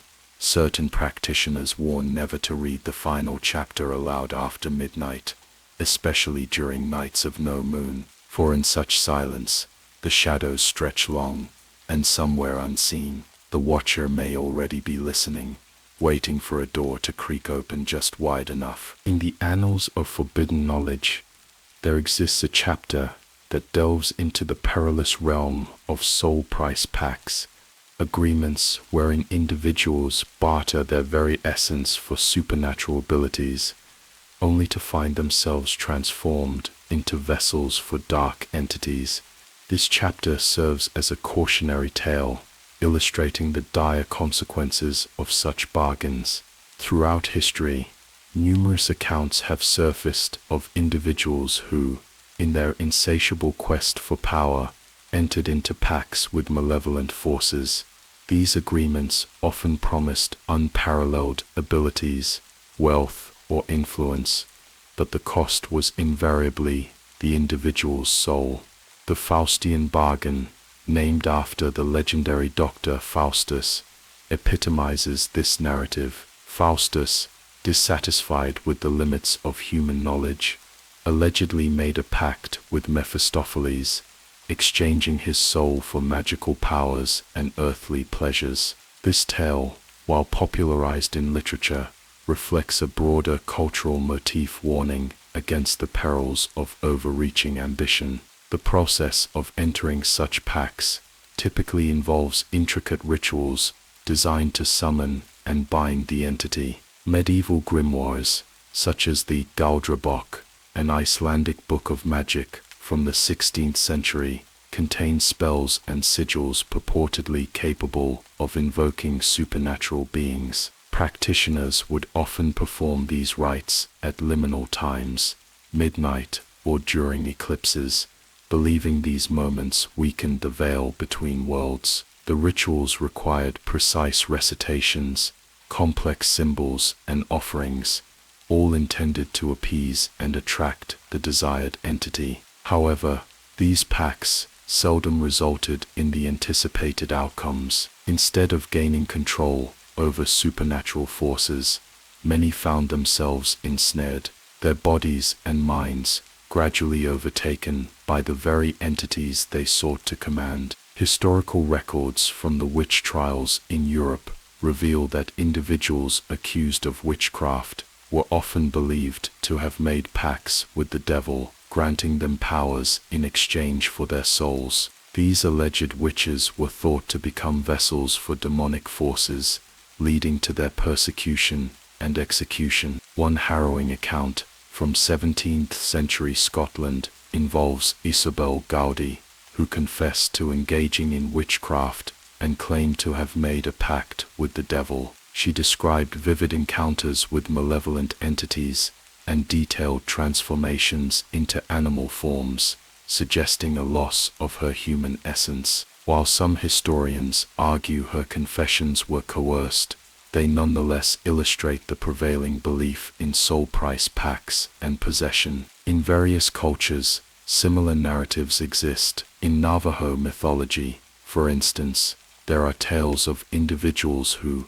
through dark rituals, transform into skinwalkers, beings capable of shifting into animal forms, but corrupted by evil. These individuals are said to have sacrificed their humanity for power, becoming vessels for dark forces. The transformation into a vessel often manifests as a gradual erosion of the individual's will and identity. Initially, they might experience heightened abilities or insights, but these are accompanied by intrusive thoughts, erratic behaviors, and a growing sense of an external presence within. Over time, the entity asserts more control, leading to episodes where the individual has no recollection of their actions. This possession culminates in the complete subsumption of the individual's consciousness, rendering them a mere puppet to the entity's will. Contemporary accounts, though less documented,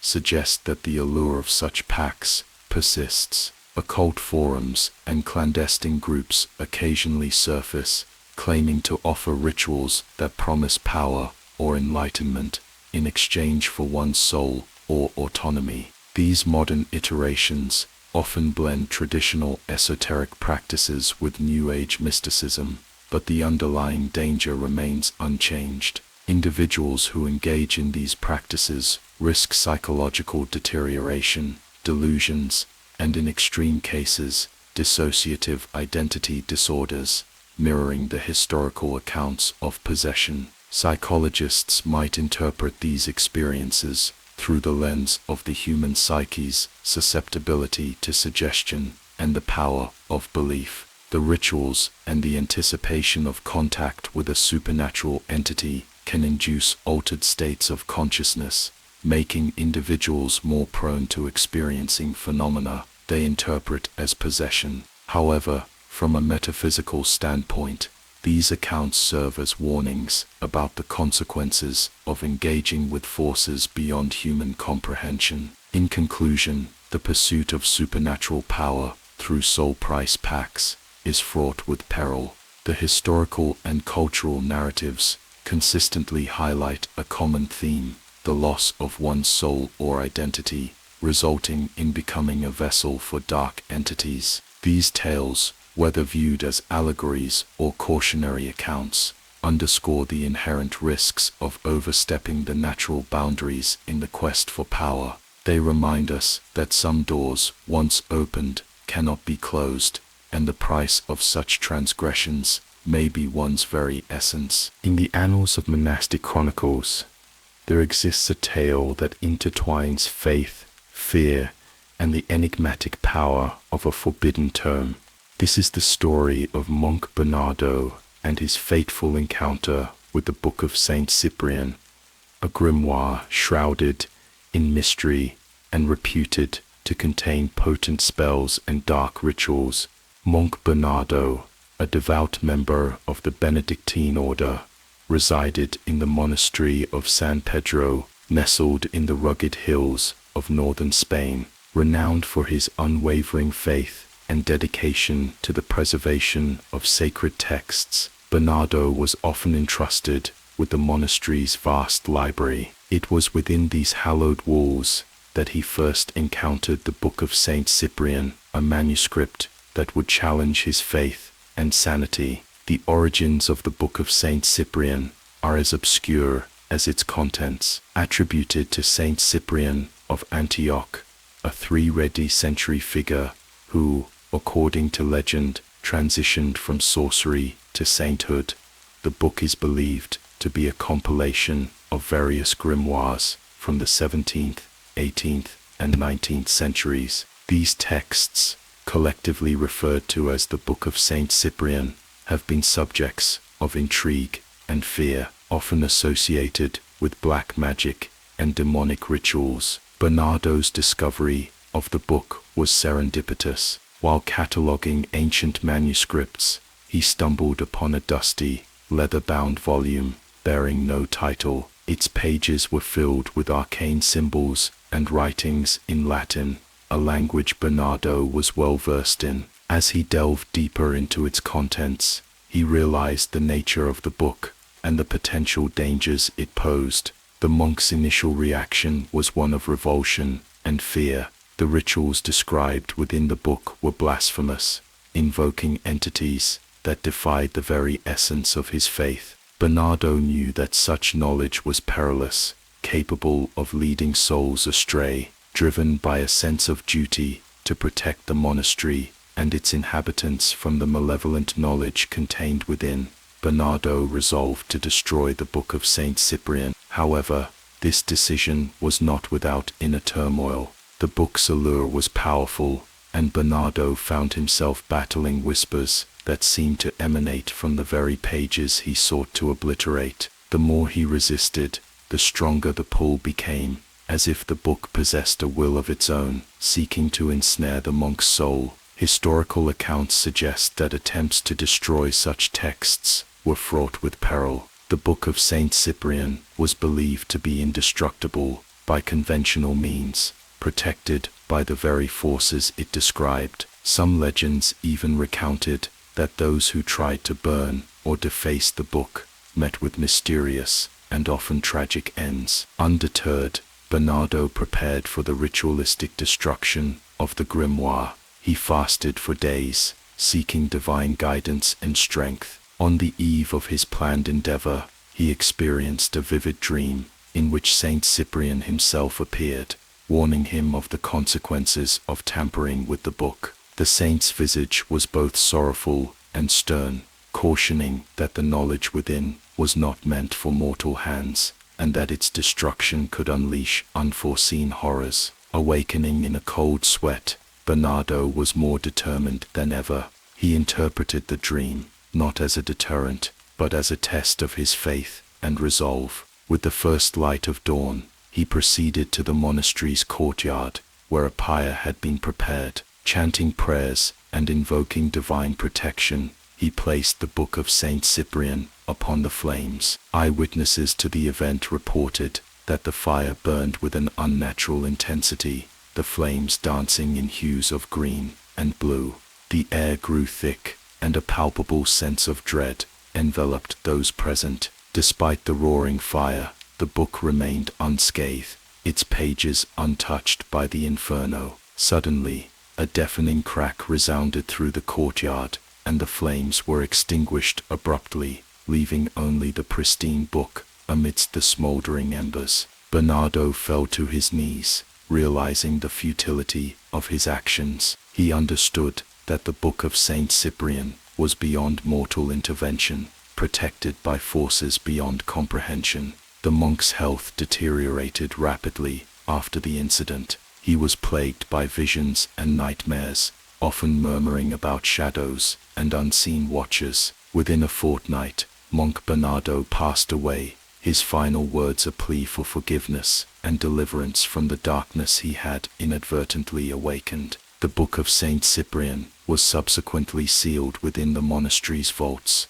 accompanied by strict instructions that it was never to be disturbed again. However, over the centuries, tales of the book's existence and Bernardo's ill-fated attempt to destroy it spread beyond the monastery walls. Scholars, occultists, and treasure seekers were drawn to the legend, each with their own motives, further entwining the Book of Saint Cyprian into the tapestry of mystical lore. This account serves as a testament to the enduring enigma of the Book of Saint Cyprian and the perils associated with delving into mysteries beyond human understanding. Monk Bernardo's story is a poignant reminder of the thin line between piety and hubris, and the unforeseen consequences that can arise from attempting to confront the unknown. As the centuries passed, the legend of Monk Bernardo and the Book of Saint Cyprian took on a life of its own. Stories of the cursed tome circulated far and wide,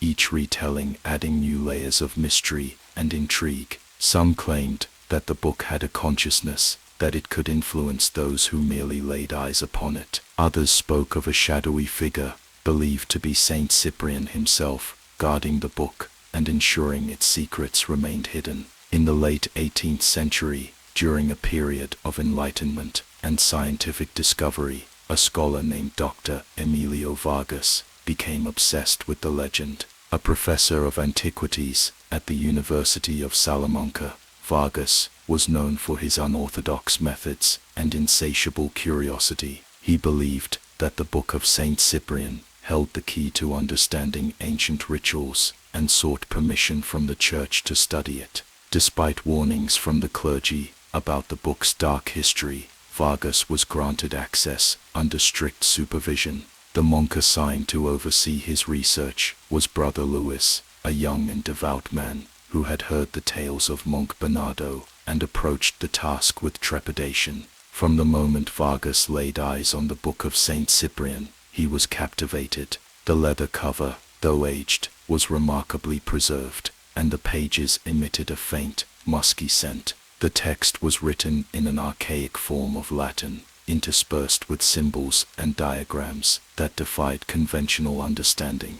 As Vargas delved deeper into the manuscript, he began to experience strange phenomena. Shadows seemed to move on their own, and whispers echoed in the silence of the library. Brother Luis noticed the scholar's growing pallor and the dark circles under his eyes, but attributed it to the long hours and poor lighting. One evening, as a storm raged outside, Vargas came across a passage that spoke of summoning spirits and bending them to one's will. The allure of such power was irresistible. Ignoring the warnings and the growing sense of dread, he decided to perform one of the rituals described. Under the guise of scholarly research, Vargas gathered the necessary. In the heart of the monastery, where ancient stones whispered forgotten prayers, a darkness began to creep. The monks, once accustomed to the silence and serenity of sacred rituals, found themselves surrounded by an ominous presence that defied all reason.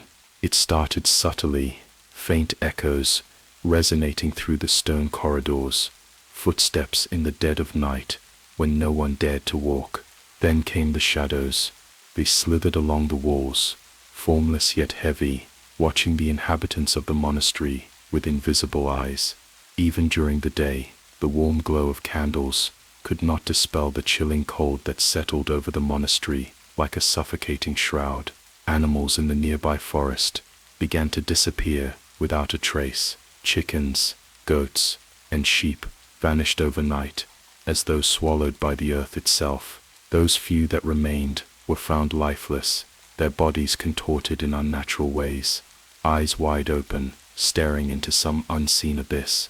The monks whispered among themselves about cursed creatures lurking beyond the monastery gates, but no one dared speak aloud what they all feared, that the monastery itself had become a trap. Plants, too, were not spared. The flourishing gardens that once yielded herbs and sustenance for the brothers began to wither and decay. Vines blackened, flowers drooped in despair, and trees stood like skeletal sentinels, bereft of life. Even the roots seemed to recoil from the soil, as if repelled by something foul festering below. The abbot tried to restore balance through prayer and purification, but the darkness only deepened, feeding on their faith and twisting their hope into dread. During the nightly vigils, monks reported seeing spectral figures gliding across the cloisters. These entities would drift soundlessly past the windows, their outlines barely distinguishable against the pale moonlight, leaving behind an icy trail that seemed to freeze time itself. Some monks dared to peer through the iron-barred windows, only to see malformed shapes writhing on the outskirts of the monastery, as though something ancient and terrible clawed at the veil separating worlds. But it was not only the external environment that was decaying. The monks themselves began to change. Whispers found their way into the brothers' minds, speaking in dead languages they could not recognize yet strangely understood. These voices urged them to perform unspeakable acts, to abandon their sacred vows, and embrace a force far older than the god they worshipped. Slowly, paranoia took root. Some monks locked themselves in their cells, scribbling symbols onto the walls in blood, desperate for protection. Others roamed the monastery aimlessly, muttering cryptic verses from forgotten texts. At night, it was said you could hear prayers twisted into curses echoing from the crypts below. The archives, where ancient tomes were kept, became a focal point for the malevolence. Scrolls crumbled to dust when touched, ink bled from the pages like fresh wounds, and an unbearable stench of decay filled the air. It was in this cursed chamber that the surviving monks found something they had never seen before, an ominous black book, bound in an unknown hide, bearing no title, but exuding an energy so potent it made their hearts pound with terror. It was the Book of Saint Cyprian, reappearing despite countless efforts to banish it. Its pages seemed to pulse like a living being, and some even claimed to hear it breathing when left alone. Those who dared open it found shifting words, symbols that rearranged themselves into grotesque shapes, as if the book were alive and aware of their presence. The abbot ordered the book sealed behind iron doors, but no lock could contain it for long. Night after night, the doors would swing open of their own accord, and the book would reappear elsewhere within the monastery, sometimes beside a monk's bed, sometimes in the refectory, and once even in the chapel itself, resting upon the altar like a dark offering. Desperation consumed them. Exorcisms were performed, relics were brought in, and holy water drenched every stone, but to no avail. One by one, the monks began to disappear. Some vanished without a sound, leaving behind only their sandals and bloodied robes. Others were found in twisted heaps, their eyes gouged out, mouths locked in silent screams. Survivors whispered of ghastly forms pulling their brethren into the shadows, dragging them to realms from which no soul returns. The monastery became a labyrinth of terror, each hallway leading deeper into madness. The most harrowing accounts came from Brother Matteo, who claimed to have ventured into the cellars after hearing a child's laughter echoing from below. Yet what he found was beyond comprehension. Symbols carved into the stone walls that bled when touched, and beneath them, writhing figures that bled darkness into the air. Shapes with too many limbs, teeth where there should be none, and eyes that blinked in and out of existence. They reached out for him, but Brother Matteo escaped, his sanity fractured beyond repair. His tale, delivered through trembling lips and bloodshot eyes, only deepened the fear. No one doubted him, for everyone had seen similar horrors themselves, in dreams and waking hours alike. The monastery's decline was irreversible, but the monks' suffering was not over. Whispers in the walls hinted at a pact sealed centuries ago, a promise made to an unseen entity that now demanded payment. The Book of Saint Cyprian was at the center of this pact, its cursed words serving as the key to unlocking the abyss. And so, with each passing night, the shadows grew bolder, the air colder, and the monastery sank deeper into the embrace of the unknown. Yet, amid the despair, one terrifying question remained. Had this monastery ever truly been a sanctuary, or had it always been a vessel for something far older and far more sinister, waiting to awaken? The chilling winds of the 17th century swept across the decaying ruins of the abandoned monastery, nestled deep within the dense forests of Galicia.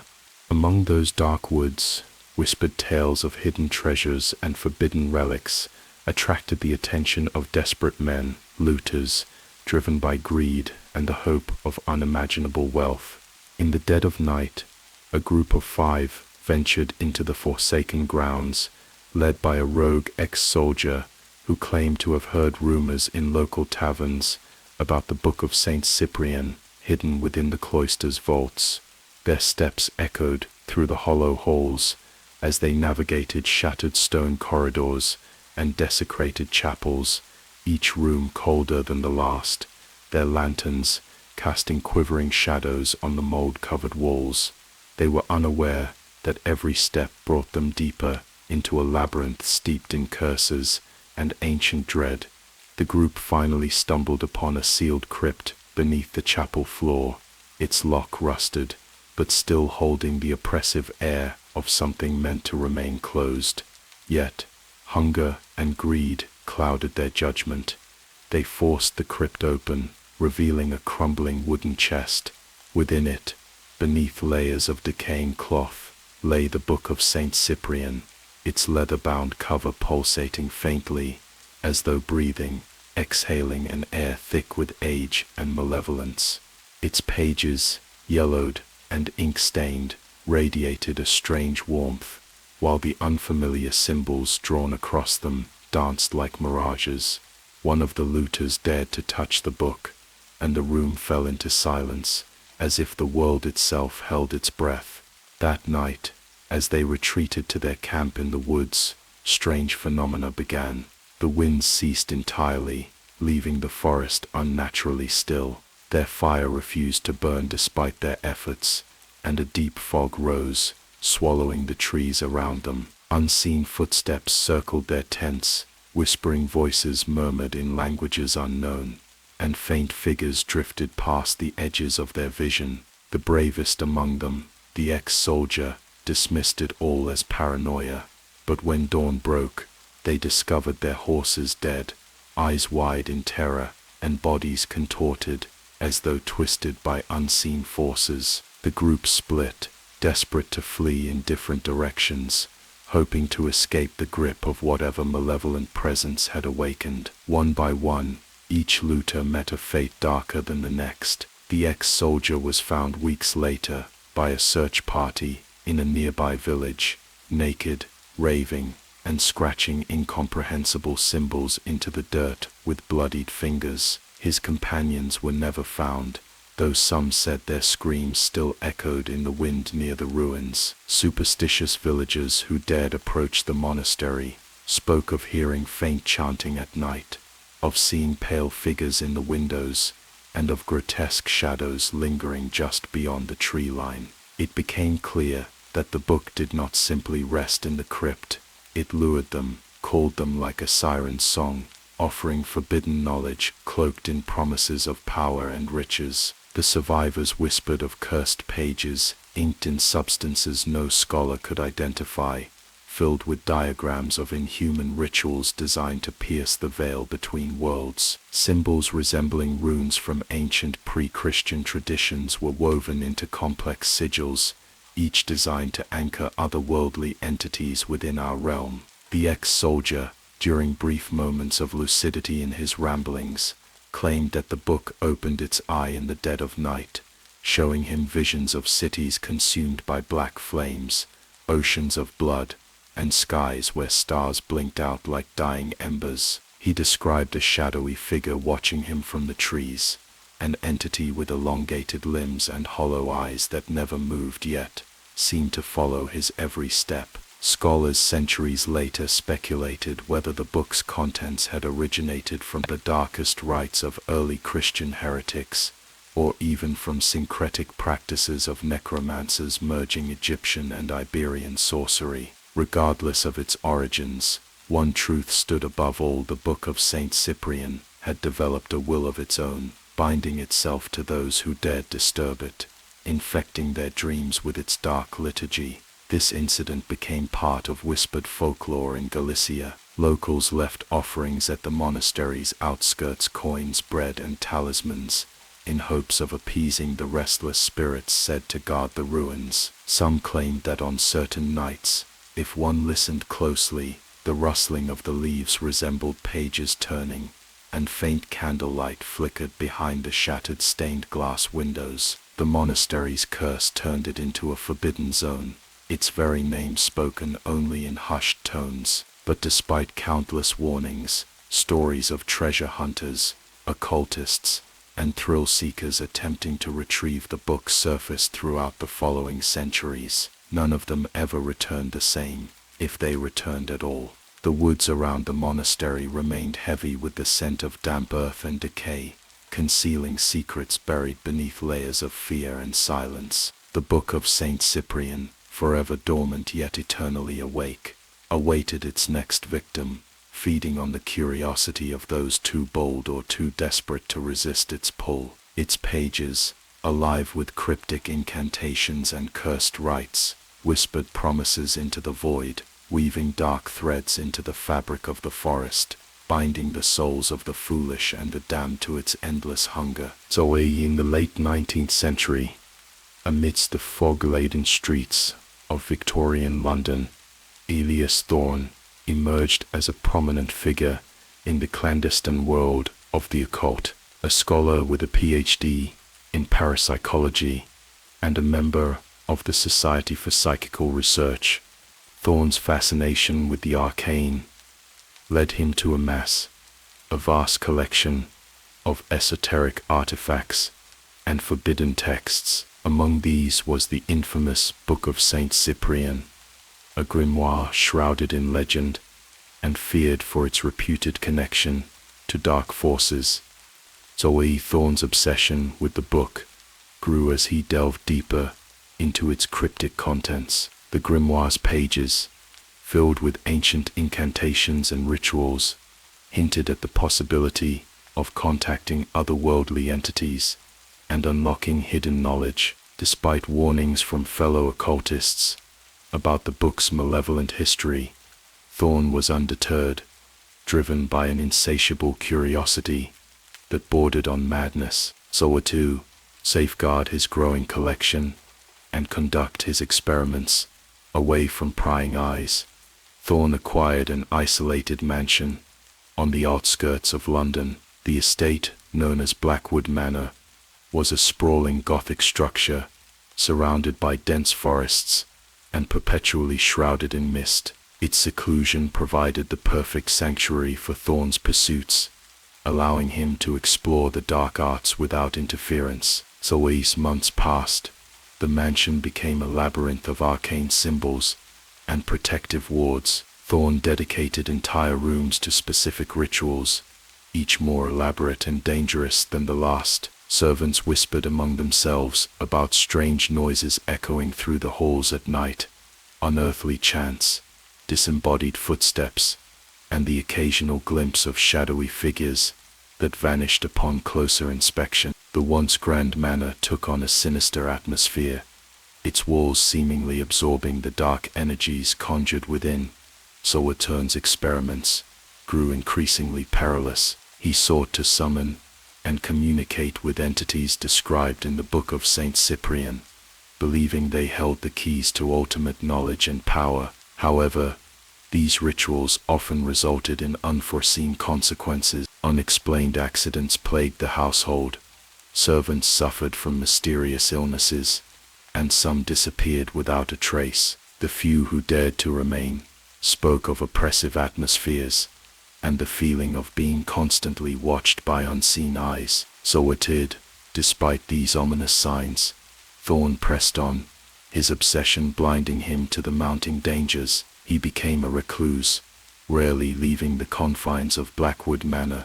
His correspondence with fellow scholars dwindled, and rumors spread throughout London of the once respected occultist's descent into madness. Some claimed that Thorne had become a conduit for dark forces, his very soul corrupted by the malevolent entities he sought to control. So all night, during a particularly complex ritual, something went horribly wrong. A servant, braving the forbidden corridors to deliver a message, stumbled upon Thorn in the throes of his incantations. The room was engulfed in a palpable darkness, the air thick with an otherworldly presence. Before the servant could react, an unseen force hurled him against the wall, rendering him unconscious. Bull. When he awoke, the mansion was silent. He found Thorn's lifeless body at the center of an intricate symbol drawn on the floor, the Book of Saint Cyprian, open beside him. The occultist's face was twisted in terror, eyes wide as if witnessing some unimaginable horror in his final moments. The once vibrant manor now felt like a tomb, the oppressive atmosphere suffocating in its intensity. The dull news of Thorn's death spread quickly, and authorities arrived to investigate. They were baffled by the scene, unable to explain the unnatural phenomena described by the surviving servants. The Book of Saint Cyprian was seized as evidence but soon vanished from the police archives under mysterious circumstances, fueling further speculation about its cursed nature. Bull Manor was abandoned, left to decay, as nature slowly reclaimed the land.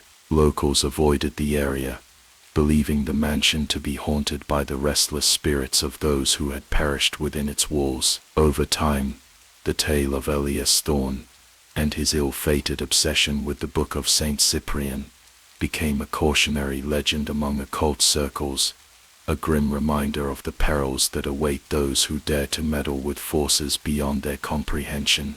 Bull. Despite the passage of years, whispers persisted of shadowy figures seen near the ruins of Blackwood Manor, and strange lights flickering in its empty windows. Some claimed that Thorn's spirit remained trapped within, eternally bound to the dark forces he had sought to master. The Book of Saint Cyprian continued to resurface throughout history, leaving a trail of misfortune and death in its wake, a testament to the enduring allure and danger of forbidden knowledge.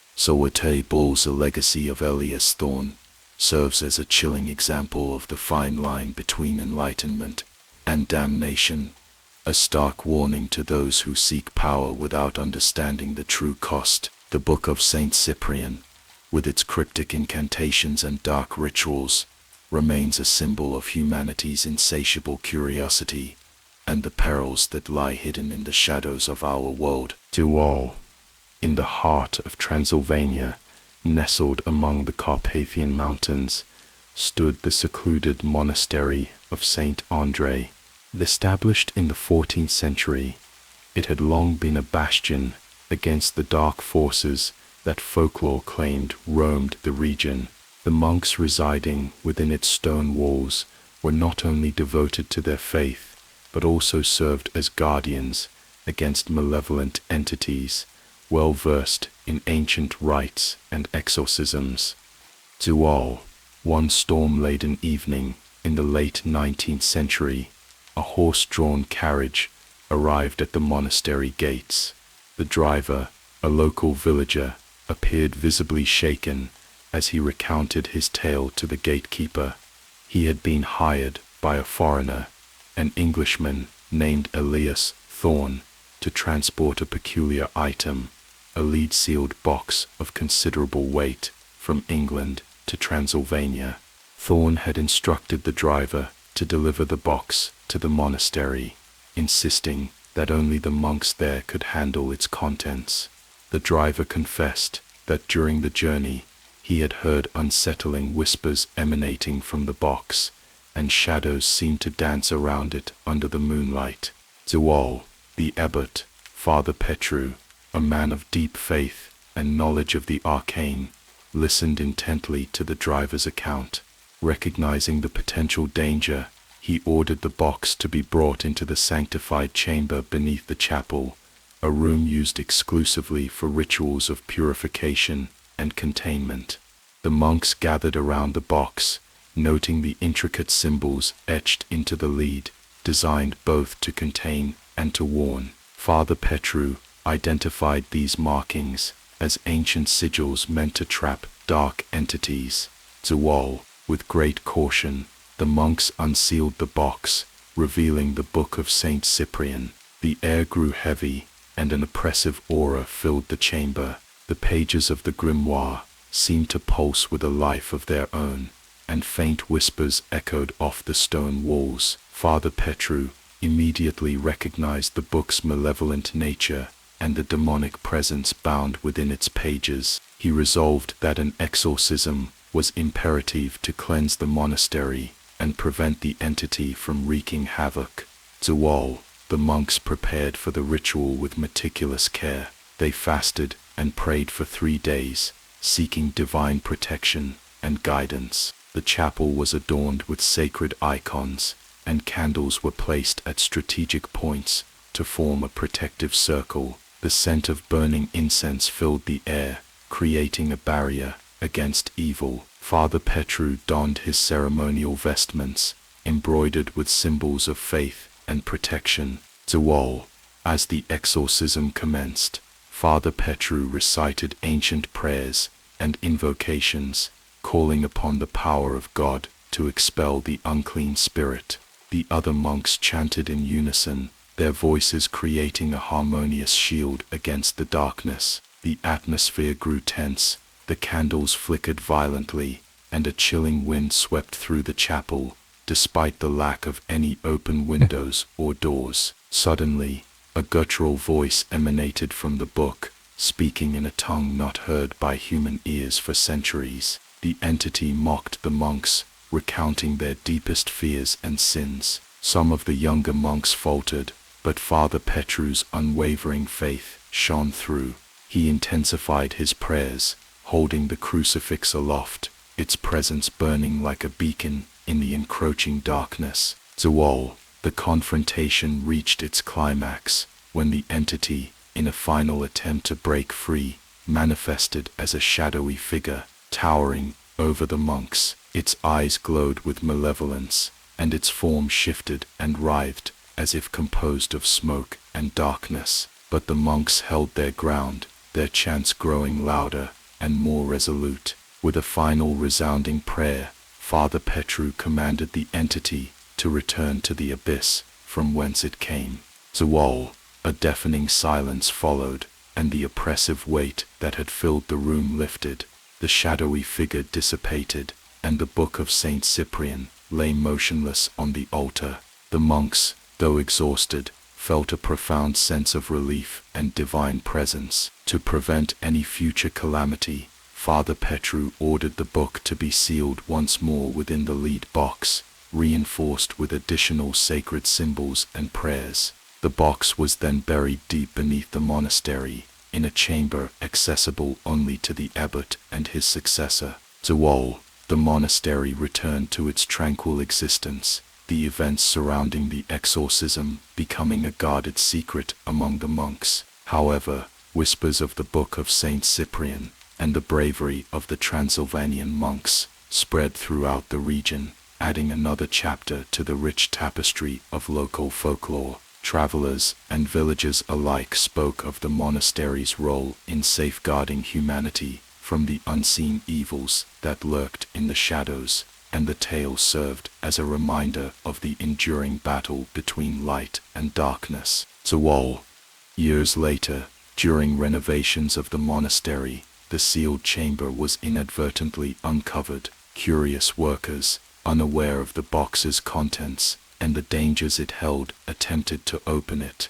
However, a series of inexplicable accidents and a pervasive sense of dread halted their efforts. Recognizing the signs, the current abbot ordered the chamber to be resealed and reinforced, ensuring that the Book of Saint Cyprian remained undisturbed. To all, the legend of the Book of Saint Cyprian and the monks who dared to confront its darkness continues to be told in hushed tones around Transylvanian hearths. It serves as both a cautionary tale about the perils of delving into forbidden knowledge and a testament to the strength of unwavering faith. The monastery of Saint Andre stands as a silent sentinel, guarding its secrets and the world from the darkness that lies within a simple lead box, hidden away from mortal eyes. Sabor.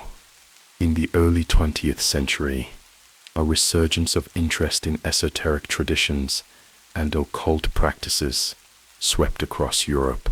Among those drawn to these arcane arts was Horace Vaughan, a renowned alchemist and mystic based in London.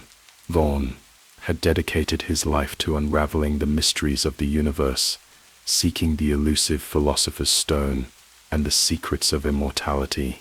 His pursuits led him to amass a vast collection of rare manuscripts and artifacts, each piece a testament to his unyielding quest for hidden knowledge. Sabor. In 1910, Vaughan's relentless search brought him to the fabled Book of Saint Cyprian, a grimoire whispered about in hushed tones among occult circles. Legends spoke of its dark power and the malevolent entities bound within its pages. The book had been sealed within a leaden box by Transylvanian monks decades earlier, after a harrowing exorcism to contain its evil influence. Undeterred by the ominous history, Vaughan saw the book as the key to unlocking unparalleled wisdom and power. Sabor. Through clandestine channels, and at great expense, Vaughan acquired the sealed box. He convened a select group of his most trusted followers, fellow seekers of the arcane, to witness the unveiling of the legendary tome.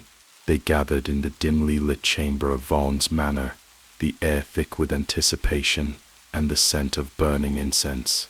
The room was adorned with alchemical symbols and protective wards, a testament to Vaughan's meticulous preparations. Sabor. As Vaughan carefully unsealed the leaden box, a palpable tension filled the room. The Book of Saint Cyprian lay within, its ancient leather cover etched with cryptic symbols that seemed to writhe and shift under scrutiny. The very air around the book felt charged, as if vibrating with a sinister energy.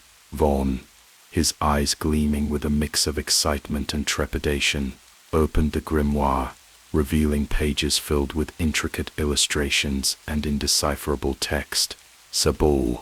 As the assembly peered over the pages, a sudden chill enveloped the room. The candles flickered, their flames dancing erratically before extinguishing altogether, plunging the chamber into darkness. An oppressive silence followed, broken only by the faint rustling of pages turning on their own accord. A low, guttural whisper emanated from the book, speaking in a language unknown to any present. All panic began to set in among Vaughan's followers.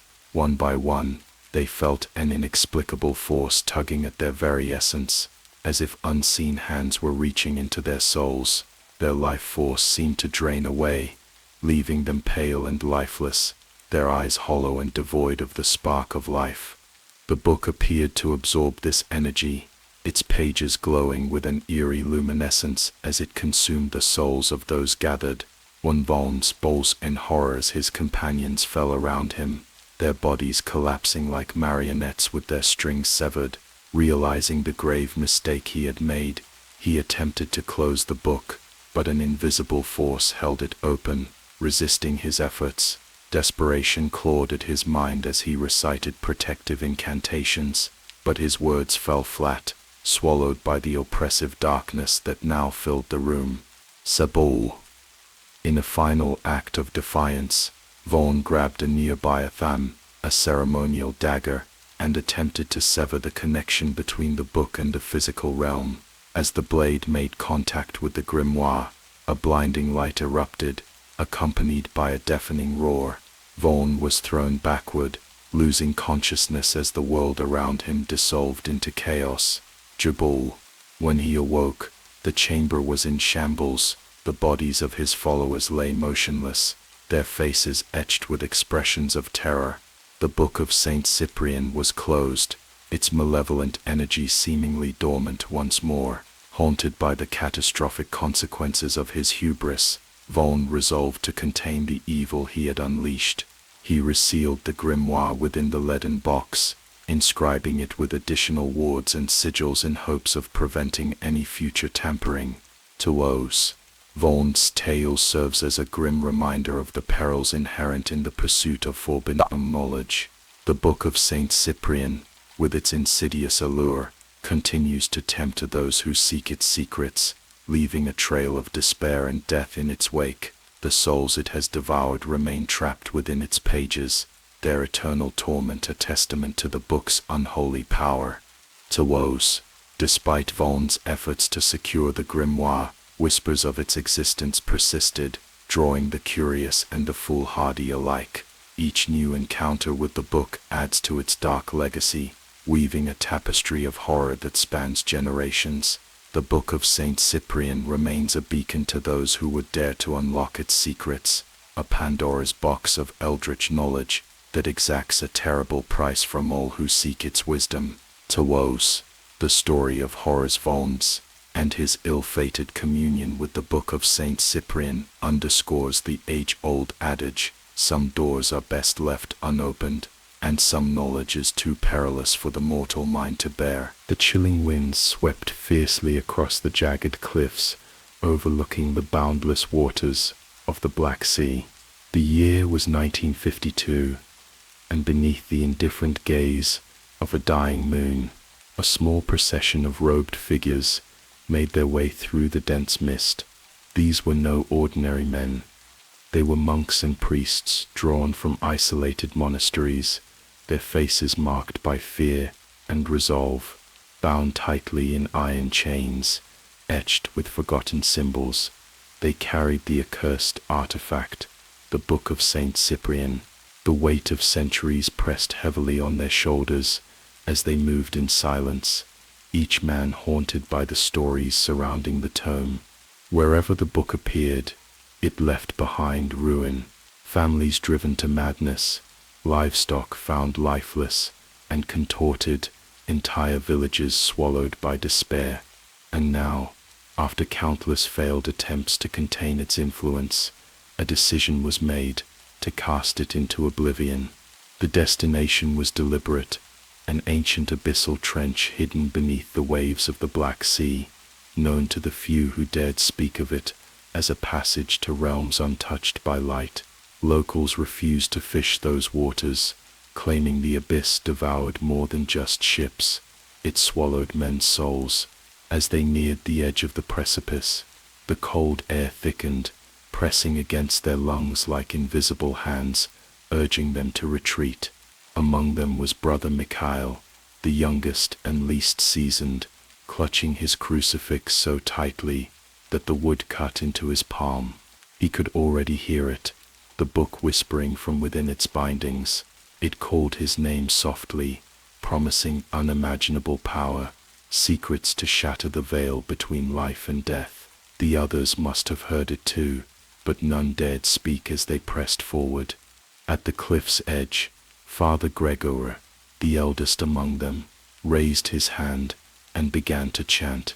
The words were in a dialect older than Latin, vibrating through the rocks beneath their feet. The air grew dense, as if reality itself recoiled. The book writhed in its chains, black tendrils of smoke seeping from the cracks in its leather cover. The whispers became screams, and for a fleeting moment, Brother Mikhail swore he saw faces, tormented, pleading, rising from the smoke. The ritual intensified. Storm clouds spiraled overhead, lightning splitting the sky and momentarily illuminating the abyss below. In the flashes, the waves revealed shapes moving beneath the surface, grotesque forms, neither fish nor beast, shifting in the dark waters. The sea rejected the book, but the priests were unwavering. With a final surge of strength, Father Gregor lifted the book high and hurled it into the abyss. The wind howled as the chained tome plummeted downward, vanishing into the maw of the trench. The ocean responded in fury.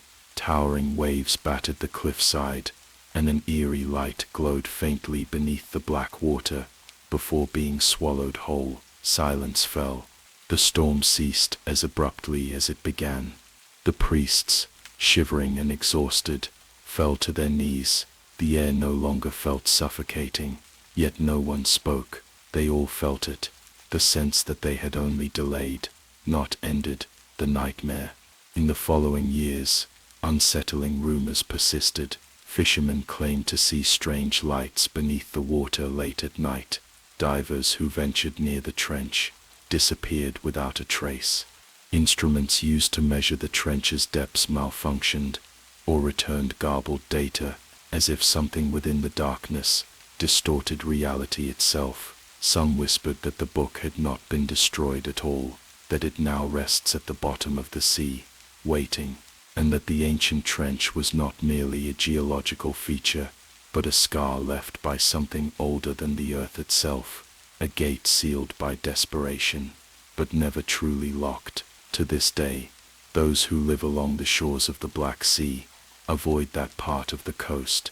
No ships pass through after sunset, and in the dead of night, when the sea is unnaturally still, there are those who claim to hear chanting carried on the wind, echoing faintly across the waves, as if the monk's ritual plays endlessly, trapped between worlds, and deep below, where no light dares to go, something stirs. The waters of the Black Sea have always been a mirror for forgotten fears and sunken secrets. In the summer of 2023, an international expedition set sail with the aim of solving one of the most chilling enigmas of the occult world, the final resting place of the Book of Saint Cyprian. The team, a mixture of marine archaeologists, historians, and a few discreet members with connections to secretive organizations, had gathered clues from scattered monastic records and fragmented logs that pointed to a location near the abyssal trench. What they found beneath the waves, however, was far worse than anything they anticipated. The ship, a state-of-the-art research vessel, was equipped with cutting-edge sonar and remote-operated submersibles, capable of plunging into the crushing depths of the trench, where no human could survive. The descent began under a blood-red sunset, with the crew joking nervously about ghost stories told by fishermen. But as the ROV dropped deeper, communication became sporadic, flickering between bursts of static and sudden silence. Even the most seasoned operators admitted the readings made no sense. Sonar pinged off geometries that didn't conform to natural formations, impossible structures forming shifting patterns. Finally, at 1,700 meters below, the cameras revealed something unmistakable. Half buried in silt and coral, chained and sealed in ancient lead, was a box. Its surface bore the unmistakable marks of Transylvanian craftsmanship from the 1600s. Its inscriptions faded, but recognizable to those who knew the symbols of protection and containment etched by desperate monks. The crew erupted in hushed awe. Could this truly be the relic spoken of only in whispers? The box was carefully raised to the surface, each creak of the winch echoing like a sinister warning across the steel hull of the ship. The deeper into the night they went, the stranger the atmosphere on board became. Electrical systems glitched. Some crew members swore they felt sudden drops in temperature, shadows flitting just out of sight, and a constant pressure behind their eyes, as if something watched from the dark waters. When the box was finally secured on deck, under sterile floodlights, it was clear that time had not spared it. The lead had corroded slightly, yet the seals still pulsed faintly, almost like the echo of a heartbeat. The team assembled cautiously. Cameras rolled as gloved hands carefully pried open the chains. But when the lid lifted with a metallic groan, it revealed nothing but emptiness. The box was devoid of the book. No pages, no leather-bound tome, no scent of ancient parchment, just hollow, dead space. Panic rippled through the crew. Some whispered that perhaps the book had rotted away over the centuries, but those who knew the legends fell silent. The Book of Saint Cyprian could not simply vanish. It was more than ink and leather. It was a vessel of forbidden knowledge, tethered to forces beyond comprehension. Its absence from the box implied a more terrifying truth. It had moved. As the crew debated the implications, strange phenomena intensified.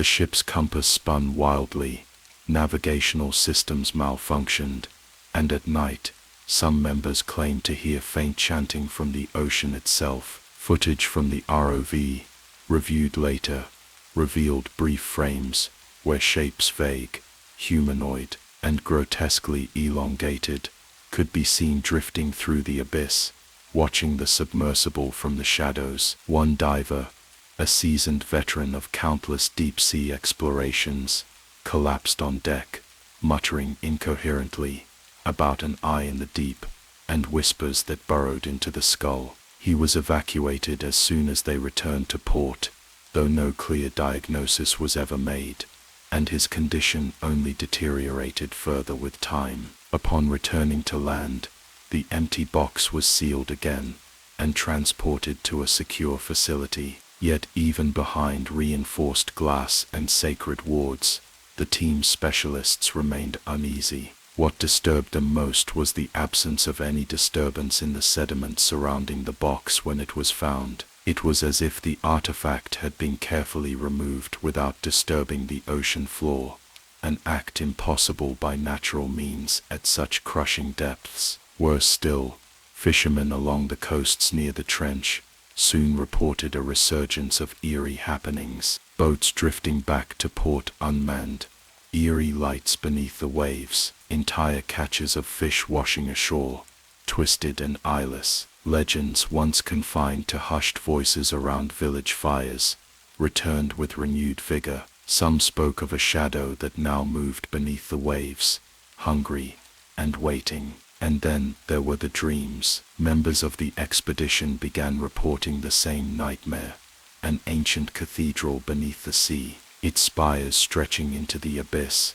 where a robed figure stood silently before an altar, holding the book of Saint Cyprian. In the dream, the pages writhed like living things, and every word seemed to bleed into reality. The world above the waves remained oblivious. Official reports cited the expedition as a success, proudly presenting the recovered box as an artifact of historical significance. But those who were there, those who stared into the empty vessel, knew otherwise. The book had returned to the world, and where it had gone remained a mystery that none of them dared to chase. The Black Sea, ancient and silent, holds its breath. Somewhere, hidden from prying eyes, the cursed tome awaits its next reader. The waters of the Black Sea have always been a mirror for forgotten fears and sunken secrets.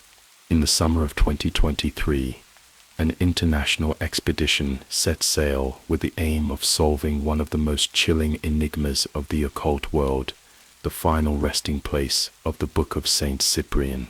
The team, a mixture of marine archaeologists, historians, and a few discreet members with connections to secretive organizations, had gathered clues from scattered monastic records and fragmented logs that pointed to a location near the abyssal trench. What they found beneath the waves, however, was far worse than anything they anticipated.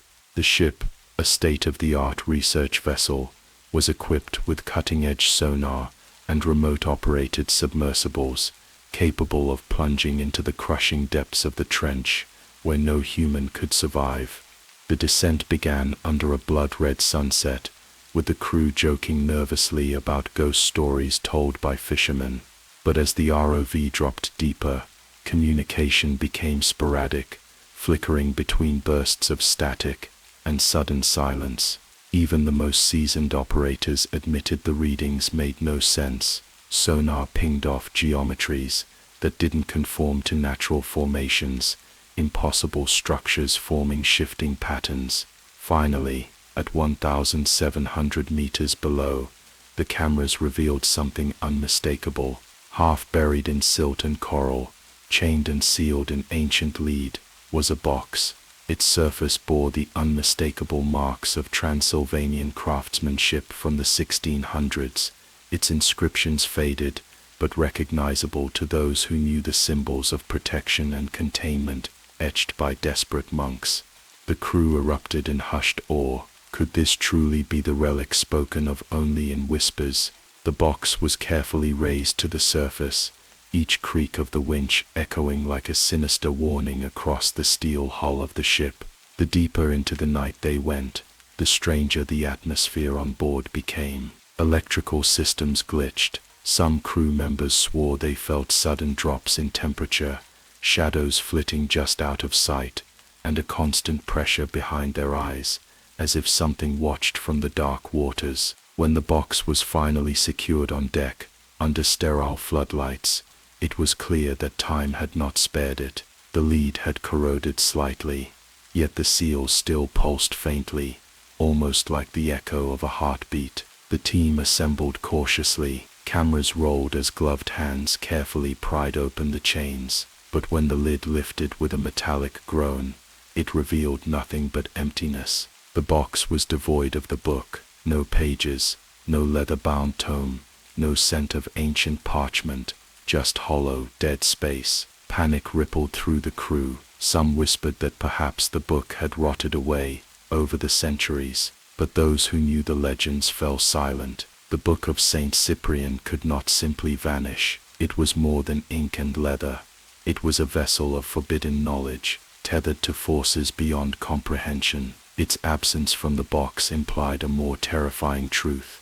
It had moved. As the crew debated the implications, strange phenomena intensified. The ship's compass spun wildly, navigational systems malfunctioned, and at night, some members claimed to hear faint chanting from the ocean itself. Footage from the ROV reviewed later revealed brief frames where shapes, vague, humanoid, and grotesquely elongated, could be seen drifting through the abyss, watching the submersible from the shadows. One diver, a seasoned veteran of countless deep-sea explorations, collapsed on deck, muttering incoherently about an eye in the deep and whispers that burrowed into the skull. He was evacuated as soon as they returned to port, though no clear diagnosis was ever made, and his condition only deteriorated further with time.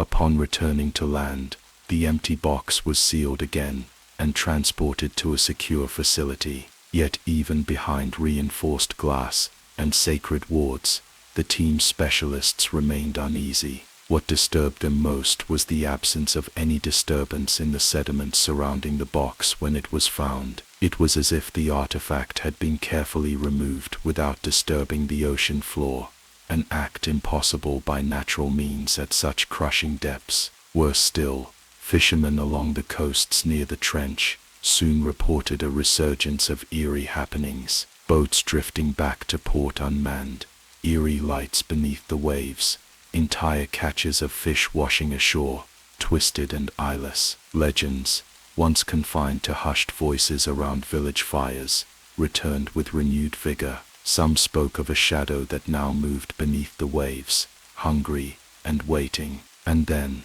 there were the dreams. Members of the expedition began reporting the same nightmare, an ancient cathedral beneath the sea, its spires stretching into the abyss, where a robed figure stood silently before an altar, holding the Book of Saint Cyprian. In the dream, the pages writhed like living things, and every word seemed to bleed into reality. The world above the waves remained oblivious. Official reports cited the expedition as a success, proudly presenting the recovered box as an artifact of historical significance. But those who were there, those who stared into the empty vessel, knew otherwise. The book had returned to the world, and where it had gone remained a mystery that none of them dared to chase. The Black Sea, ancient and silent, holds its breath. Somewhere, hidden from prying eyes, the cursed tome awaits its next reader. In the dimly lit corners of antiquarian bookshops, amidst the scent of aged paper and leather, whispers circulate about a tome of unparalleled infamy, the Book of Saint Cyprian. This grimoire, shrouded in legend and dread, is said to traverse the world, leaving a trail of mystery and misfortune in its wake. Its current whereabouts remain unknown, but tales persist, suggesting it awaits its next unsuspecting custodian. Tawa. In the autumn of 2023, a renowned collector of rare manuscripts, Elias Thornfield, received an anonymous package at his London residence. The parcel contained an unmarked, weathered book bound in dark leather, its pages brittle with age. Thornfield, accustomed to evaluating such artifacts, was immediately struck by the intricate symbols embossed on the cover, sigils reminiscent of those associated with the legendary Book of Saint Cyprian. As he delved into the text, Thornfield found it filled with esoteric rituals, incantations, and illustrations of celestial beings, intertwined with demonic forms. The margins were annotated in various languages, some of which he couldn't identify. Despite his extensive knowledge, many passages eluded his understanding, written in ciphers that seemed to shift and change upon each reading. Intrigued and wary, Thornfield reached out to a network of scholars and occult enthusiasts. Among them was Dr. Isabella Marquez, a historian specializing in medieval grimoire. Upon examining the book, Dr. Marquez noted that while it bore similarities to known editions of the Book of Saint Cyprian, certain elements were unique, suggesting either a previously undiscovered version or an elaborate forgery. Determined to uncover the truth, Thornfield and Dr. Marquez embarked on a journey across Europe, tracing the book's lineage through obscure archives and private collections. Their quest led them to a secluded monastery in Portugal, where an aged monk recounted a tale of a cursed manuscript that brought ruin to all who possessed it. He warned them of the book's malevolent nature, advising that some knowledge is best left untouched. Undeterred, they continued their pursuit, encountering individuals who claimed to have encountered the book or suffered from its influence. A retired sailor in Galicia spoke of a shipmate who vanished after acquiring a similar tome. An antiquarian in Seville recounted how his predecessor went mad, raving about voices emanating from the pages of an ancient book before disappearing without a trace. Each story reinforced the book's ominous reputation, painting a picture of an artifact that transcended mere superstition. The deeper Thornfield and Dr. Marquez delved, the more they felt the weight of unseen eyes upon them, as if the book's very essence was aware of their intrusion. Their research uncovered references to a ritual designed to bind the book's power, detailed in a 17th century manuscript housed in the Vatican's secret archives. Gaining access through clandestine means, they discovered that the ritual required a sacrifice of one's deepest fears, a metaphysical offering to seal the book's dark energies. They prepared to perform the ritual. Thornfield began experiencing vivid nightmares, visions of shadowy figures whispering forbidden secrets, beckoning him to embrace the darkness within the pages. Dr. Marquez, too, felt an inexplicable pull towards the book, her dreams filled with cryptic symbols and haunting melodies. On the eve of the ritual, Thornfield vanished, leaving behind only a cryptic note. "The book's call is too strong. I must know its secrets." Dr. Marquez, now alone and fearful for her colleague's fate, resolved to continue their mission. She performed the ritual, reciting the incantations with unwavering determination. As she completed the final verse, the book trembled, its pages fluttering wildly before falling silent. Believing she had succeeded, Dr. Marquez secured the book within a lead-lined box, intending to deliver it to the Vatican for safekeeping. However, during her journey, she was plagued by unsettling occurrences, strange whispers in the wind, fleeting shadows in her peripheral vision, and an overwhelming sense of dread. Upon reaching Rome, she discovered the box empty. The book vanished without a trace. Distraught and fearing for her sanity, Dr. Marquez retreated from public life, leaving behind fragmented writings detailing her experiences. These accounts, though disjointed, suggest that the book possesses a will of its own, seeking out those who dare to seek its knowledge. To this day, the Book of Saint Cyprian remains at large an ever-present enigma in the world of the occult. Collectors, scholars, and thrill-seekers continue to search for it, drawn by the allure of its forbidden secrets. Yet, all who pursue it are met with misfortune, as if the book itself chooses its owner, binding them to a fate intertwined with its dark legacy. Tawa. In quiet libraries and hidden alcoves, the legend persists, a cautionary tale of ambition, curiosity, and the perilous pursuit of forbidden knowledge. The book waits patient and eternal, for the next soul willing to open its pages and confront the darkness within. The legends whisper through dimly lit corridors, secret societies, and forgotten texts. The Book of Saint Cyprian, that accursed tome of shadows, has never truly vanished. Every few decades, tales surface of it, reappearing in different parts of the world, always following the same sinister pattern: misfortune, madness, and death. In the 1970s, deep within the forests of Galicia, Spain, a reclusive scholar named Arturo Dominguez claimed to have found the book hidden beneath the collapsed ruins of a centuries-old chapel. Arturo was a man obsessed with ancient manuscripts and occult secrets, known for spending entire months without stepping outside his isolated cabin. When he returned to the village, disheveled and wide-eyed, he spoke of voices echoing from the woods at night, and strange figures staring through his windows. Within weeks, Arturo vanished without a trace, leaving only the faint scent of burning wax and sulfur behind. Decades later, in 1998, the book supposedly resurfaced in a crumbling monastery near Palermo, Italy. A group of amateur historians who had stumbled upon the site found strange symbols scrawled across the monastery walls. Hidden in a locked chest beneath the altar, they discovered a leather-bound tome emitting a peculiar odor, as if the parchment itself was decaying in defiance of time. What they read within its pages left them shaken. Accounts say that one of them, a woman named Sofia Rinaldi, attempted to burn the book after seeing visions of shadowy figures lurking in the monastery's cloisters. The fire, however, would not consume it. The flames curled and hissed, but the parchment remained untouched, defiant. Soon after, Sophia suffered from night terrors so severe that her hair turned gray within a matter of weeks. The group disbanded and fled, but the book, as always, remained. More recently, in 2014, rumors spread of a wealthy collector in Istanbul who had purchased a mysterious grimoire from a clandestine auction in Prague. The collector, who went by the pseudonym The Alchemist, had amassed an infamous collection of forbidden tomes, but none disturbed him like this one.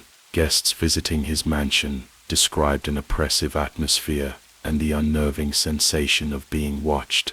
The collector became increasingly paranoid, sealing himself inside his library for days at a time. Those close to him reported hearing strange chanting and screams coming from within. One evening, the mansion's security cameras caught the collector performing a ritual in front of the open book before the footage cut to static. He was never seen again, and when authorities entered the property, they found the library empty, save for the grimoire lying closed on the cold marble floor. The legend doesn't end there. Sightings of the Book of Saint Cyprian have been reported in Brazil, where it is said to be tied to Macumba and Quimbanda practitioners. In the favelas of Rio de Janeiro, there are whispered accounts of a grimoire hidden deep within abandoned tunnels, where criminals seek supernatural protection in exchange for blood offerings. In Mexico, old curanderos tell hushed stories of the book's influence on ancient brujos, who once summoned restless spirits to enact revenge on rival villages. In Romania, it is said that the book appeared during the communist era, passed secretly between powerful officials who attempted to harness its dark promises to manipulate events behind the Iron Curtain. Every time the book is found, history repeats itself. Those who seek its knowledge do not return unchanged, if they return at all. The pattern is always the same: obsession, terror, and a fate sealed by powers beyond human comprehension. Scholars have debated for centuries whether the book is a physical object or a spectral force, capable of manifesting wherever human ambition turns to darkness. Some argue it has no fixed location, instead slipping through cracks in reality to appear wherever forbidden knowledge is desired most desperately. Despite countless attempts to seal it, destroy it, or hide it away, the Book of Saint Cyprian seems to possess a will of its own, drawing out the weakest traits in those who dare to open its pages. What fuels its sinister pull? Is it a relic of a forgotten civilization, a key to unlocking supernatural realms, or the prison of an ancient intelligence that manipulates mankind from the shadows? As long as there are seekers hungry for power, desperate for answers beyond the veil, or foolish enough to ignore the chilling warnings etched within its worn cover, the book will continue to resurface. It is no longer bound to a single place or a single time. It is woven into the very fabric of the world's hidden history, waiting for its next victim to heed the call of the abyss. Some ancient tomes lie forgotten under layers of dust, but not this one. The Book of Saint Cyprian has an uncanny way of resurfacing, uninvited and unrelenting. No matter how deep it is buried, how carefully it is sealed, or how fiercely it is guarded, it finds its way back into the world, into trembling hands, fearful eyes, and minds unready for what awaits. The story never ends, and neither does the hunger of the ink that stains its cursed pages. Those who have dared to follow its trail speak of its reappearance across continents, slipping through cracks of forgotten libraries, shadowy antique shops, and even private collections of eccentric billionaires who were desperate for a glimpse beyond the veil. But all who possess it learn quickly that they do not own it. The book owns them. It began long after the failed attempts of monks and priests to destroy it, after exorcisms failed to sever its link to something darker. Reports emerged from remote parts of Eastern Europe, a ruined chapel where an unnamed monk supposedly vanished after recovering a leather-bound codex wrapped in chains. Villagers whispered about strange lights flickering through the cracks of the abandoned structure, accompanied by a low chanting that neither faded nor grew louder, but remained constant like a pulse echoing through the stone walls. The monk's fate was never discovered. In Lisbon, 1974, an old sea captain's journal mentioned the book, claiming it appeared among items salvaged from a sunken merchant ship, locked inside an iron box. Within weeks, the captain's crew reported strange dreams, hearing voices in languages none could recognize, and seeing apparitions standing on the water's surface. The ship ultimately ran aground in the dead of night, smashing into jagged rocks beneath a starless sky. Only fragments of the box were recovered on the shore, but the book itself was gone.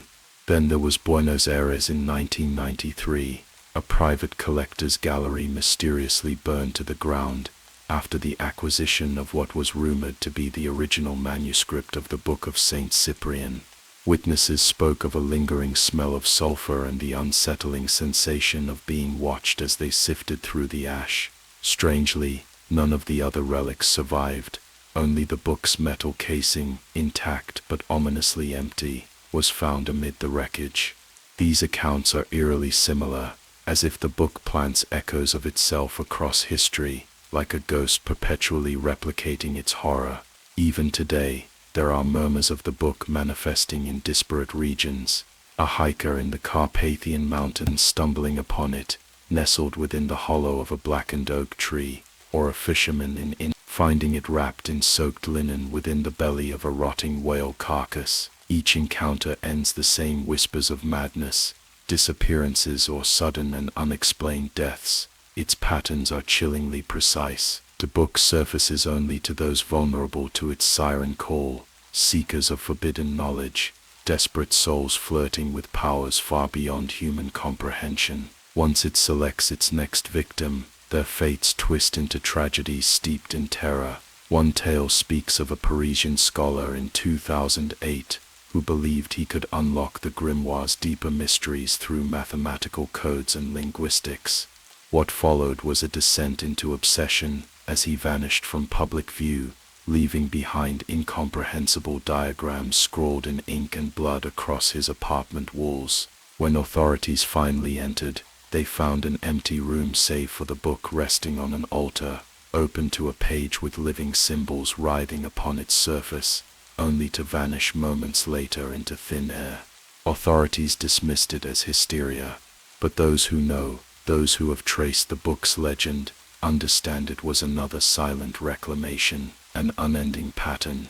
But what truly terrifies historians and occultists alike is not just the book's reappearance, but how it evolves. Over time, the text alters itself, adapting to each bearer's psyche, rearranging spells and incantations tailored to exploit the reader's deepest fears and desires. Some scholars theorize that the book is a living entity, feeding on human obsession and terror, growing stronger with every mind it corrupts. Its ink darkens, its pages pulse faintly in candlelight, and its margins seem to stretch into uncharted shadows. In countless grimoires there are references to living texts and sentient scrolls, but none as persistent and predatory as the Book of Saint Cyprian. Even skeptics who consider these accounts folklore admit unease when confronted with its consistency. Why does this singular tome surface in moments of personal crisis or collective fear?